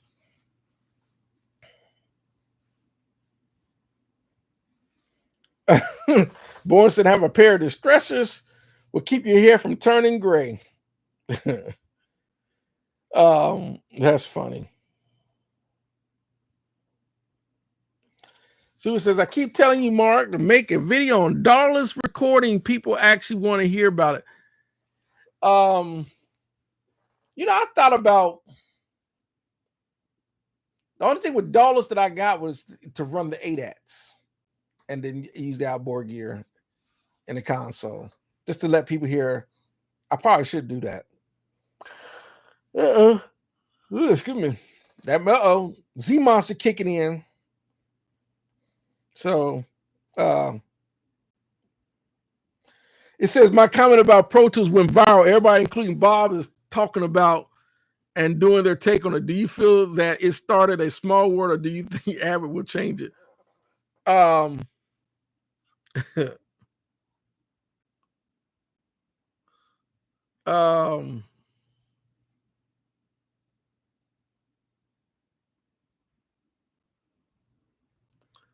I don't know, because Avid is trying to make a comeback when they went to that subscription system. And the problem was that they were still trying to extort, and I'm just going to be bold with it. Money, it's like if you spend $5.99 for the full version of Pro Tools, you shouldn't be forced to do a $99 yearly subscription just to get technical support. But the thing is, if you didn't do the technical support, it's like one day you'll turn on your Pro Tools and it don't work because you don't have the $99 subscription. And their stuff is not that they were turning Pro Tools off. It's kind of like it was working through iLok. And your Pro Tools looks for iLok. And they were manipulating something in iLok to keep the Pro Tools from working. And people got mad about that. So people started switching to other DAWs. But everyone's talking about that I've said it for years. If you want to get Pro Tools, but you don't need Pro Tools to do pro work. You can do that in Cubase. You can do that in any DAW. So, I don't know. I just would say, it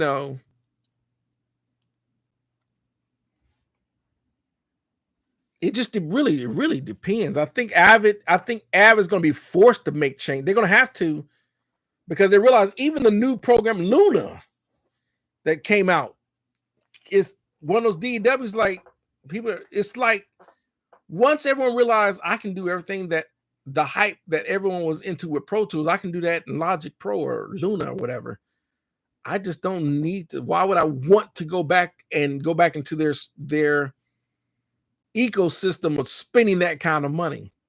That makes no sense. So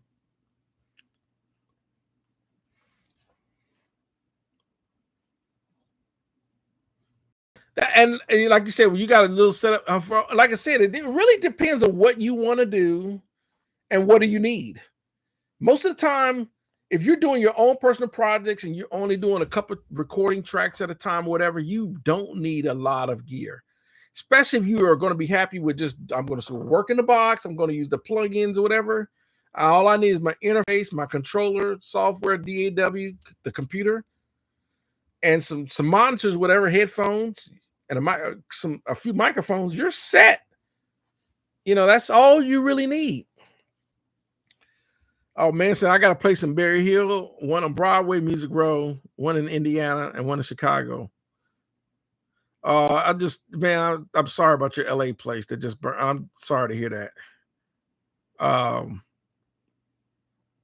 Yeah, I go to Berry Hill all the time because I go to the Guitar Center over there by Berry Hills, the main Guitar Center. So I go there all the time. Vintage King used to be in Berry Hills, but they moved off I forget the name of that road. They moved. But the Vintage King Nashville is not like the one in LA or the one that's in Detroit. But that's where I got my Antelope Orion from Vintage King. But Superhead says solid state recorders, like multi-track recorders, hard disk recorders, all that. Show us that workflow.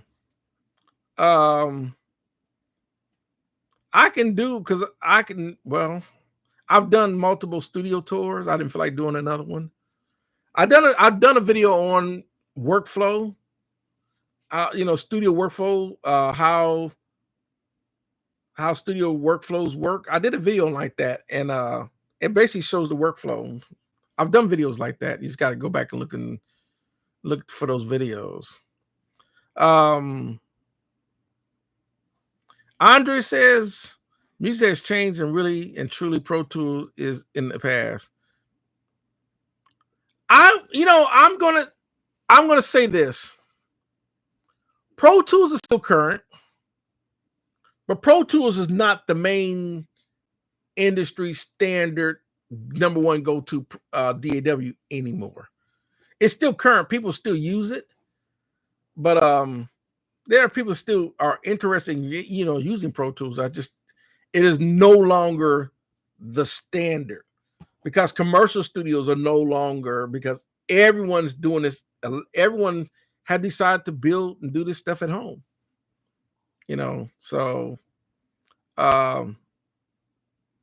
plus younger generation look at music from a different direction. Yeah, I mean, and that's inevitable. That's kind of like if you go back to the 40s where all the older generation was into big band and bebop, and then the younger generation started getting into like rock and roll.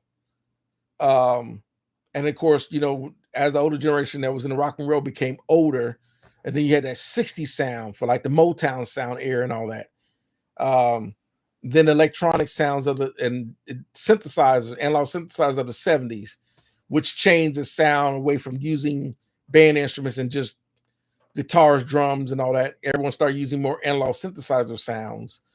70s, and then that changed to to disco and funk, and then then in the 80s sound, so it's inevitable over time, because then hip hop came along, which we call it rap, and then that 90s R&B or whatever, and then rock and roll started changing, because rock and roll was big in this, heavy metal was big in the 70s and 80s, thrash metal, heavy, and all that started changing. So, and then even country and western music started changing from like everyone used to be in big time country folk to bluegrass, and now it's modern country. So, let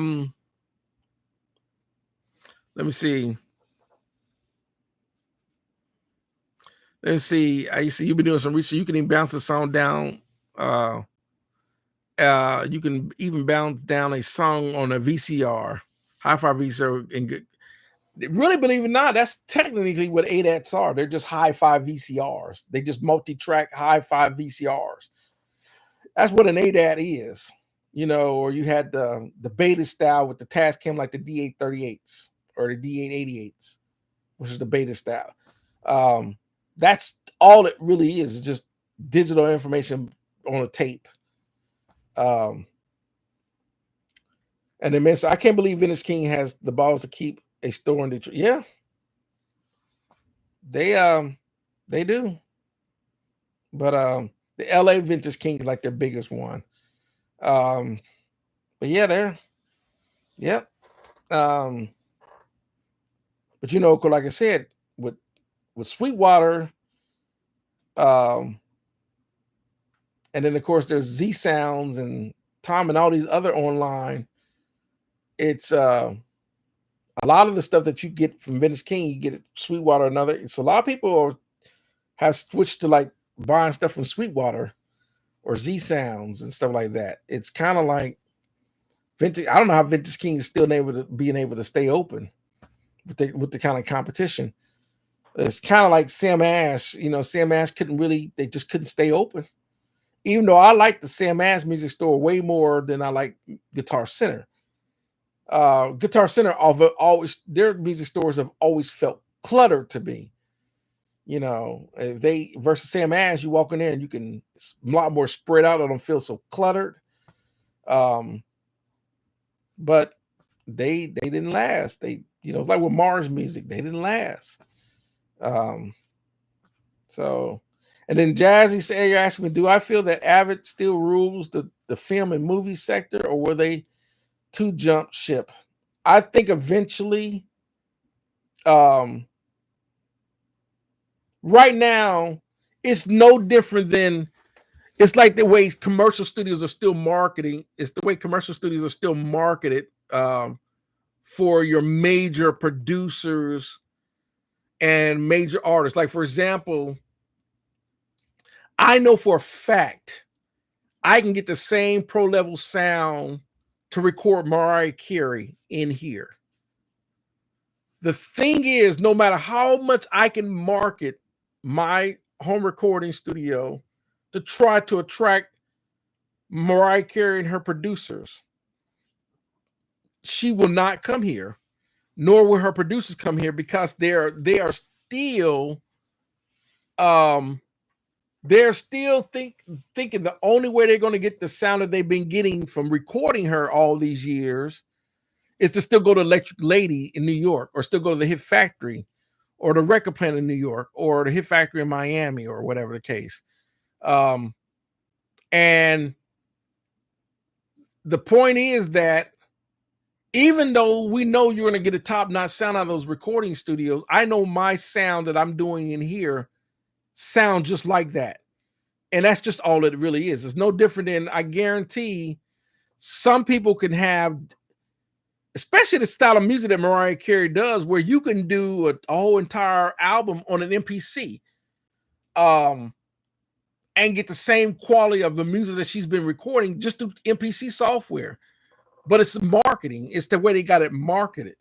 And someone could do that in their bedroom, but because it's someone's personal home, it becomes it becomes more a matter of personal. Does she feel safe going to someone's private home? And she probably won't. She probably feel more safe going to like that commercial studio that she's been going to. And that's really what it is. So to go back to the original portion of jumping ship, it's the same thing as like with Air Studios. They're known for doing, and same thing with Capitol Studio. They're known for doing their big studio recordings for film scores and hiring live film orchestras, these orchestras to do these film these sounds for film using real violins and all that. They're still going to hire professional musicians to play those film scores and still rent out Capitol Studios or Air Studios in London or whatever. They want that sound. So I don't think, and they're going to still use Pro Tools for that. So that's why I don't think that's going to go away, because it's marketed that way. Even though you could probably do a film score in Logic Pro or in Cubase, but it's just the way it's marketed. And I don't think the sound quality would drop. I think you would get the exact same quality if you record in Logic Pro as an example, but that's just the way it is. Unfortunately, I don't think, I give it about another 10, 15 years, and eventually what's going to happen is a lot more people are going to start putting out number one hits coming out of their bedrooms. That is going to lead to, it's going to start leading to artists and things like that moving toward working with people, whether they're doing it in a commercial studio or in a home. It's going to be got something on the tip of my tongue. What was that? Oh, it's going to, I think eventually when they start hearing, it's like they're going to be like, you start hearing more of these hit records. You're like, what, man, where'd you do that at? Hit Factory or whatever? No, I did that at my house in Omaha, Nebraska, whatever. And it's going to become more and more normal. And then before you know it, people's home recording studios are going to be attracting even the big names. Because in the end, it's all about the end result out of all of it. It doesn't really matter where it's recorded. It's about the end result. Are you making good sounding music coming from your home? So, so that's how I feel. I think that's when Avid will eventually change to, eventually these big name labels and movie contracts and all that. I think give it about another 10, 15 years. That's going to be, doing that at home is going to be normal. That's just going to be the normal thing. Andre says, funny thing, cheaper cars like Toyota are getting a lot of marketing. Rolls Royce and Bentleys are, well, think about it. How much does a Rolls Royce cost? People just don't have it like that. Not even the artists or the big name celebrities, movies. A lot of people just don't have it like that. So yes, I would definitely get a Toyota before I get a Bentley. Especially, you ever look at replacing a water pump? If the water pump goes out on the Bentley, cost of a new Bentley. But I get a Toyota, I can replace the water pump for like $50.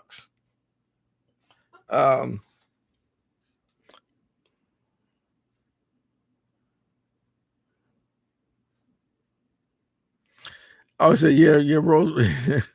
that too. He said Bentleys and Rolls are always years ahead in orders and years behind. Yeah, but I would say for every 1,000 Bentleys on the road, there's probably 1,000,000 Toyotas on the road.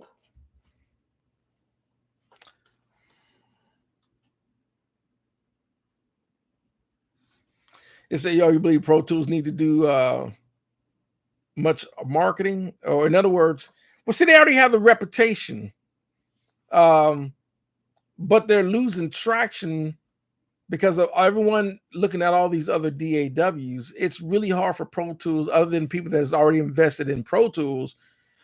It's really hard to invest new users because you know, everyone's looking at other DAWs. I don't need to really look at Pro Tools anymore. It just doesn't have the market base like anymore because it's it's too much competition now, and everyone knows about the competition. So I think Pro Tools is still going to be used by ones that are hard, they're dedicated to like and using Pro Tools. And some of the big names out there, big name producers out there are still going to use Pro Tools because that's all they've ever known and used. And you're still going to have Andrew Sheps using Pro Tools, or Warren Hugh that produce like a or Andrew Masters, he's a Pro Tools, or quite a few of these YouTube users are going to use Pro Tools, but then there are a lot of people that are using Cubase and Ableton Live and FL Studio and all the other days, Studio One. So, well, it has been well over 2 hours. I need to cut this off. I really appreciate everyone tuning in on Monday night. I'll be back Sunday. Next week. Everyone stay with me on a Monday. Some people told me they want me to do these live streams at least more times and then instead of once a week. I might start doing it 2 or 3 times a week. We'll see what happens. So, but anyhow, I want to thank everyone for tuning in. And like I said, my hat goes out to Man Network. Sorry for your loss. I know you got insurance on it, but no one still wants to lose, in a disaster like that. So, our hearts go out to you. So, but like I said, for everyone, thanks for tuning in. I'm glad y'all on the channel. It's great to always see y'all here. And I just want to see you again. We'll see you next week. I'll be back Sunday around 7 Central Standard Time. So, I'll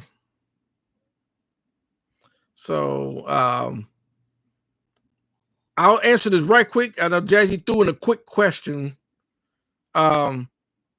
Because I'm not a Pro Tools user, I couldn't give him an answer because I don't use Pro Tools. So, so that's the reason why I couldn't give him an answer. So, oh yes, yeah. Like I said, John, I'll be back next week. It's been well over 2 hours. I didn't mean to go this long.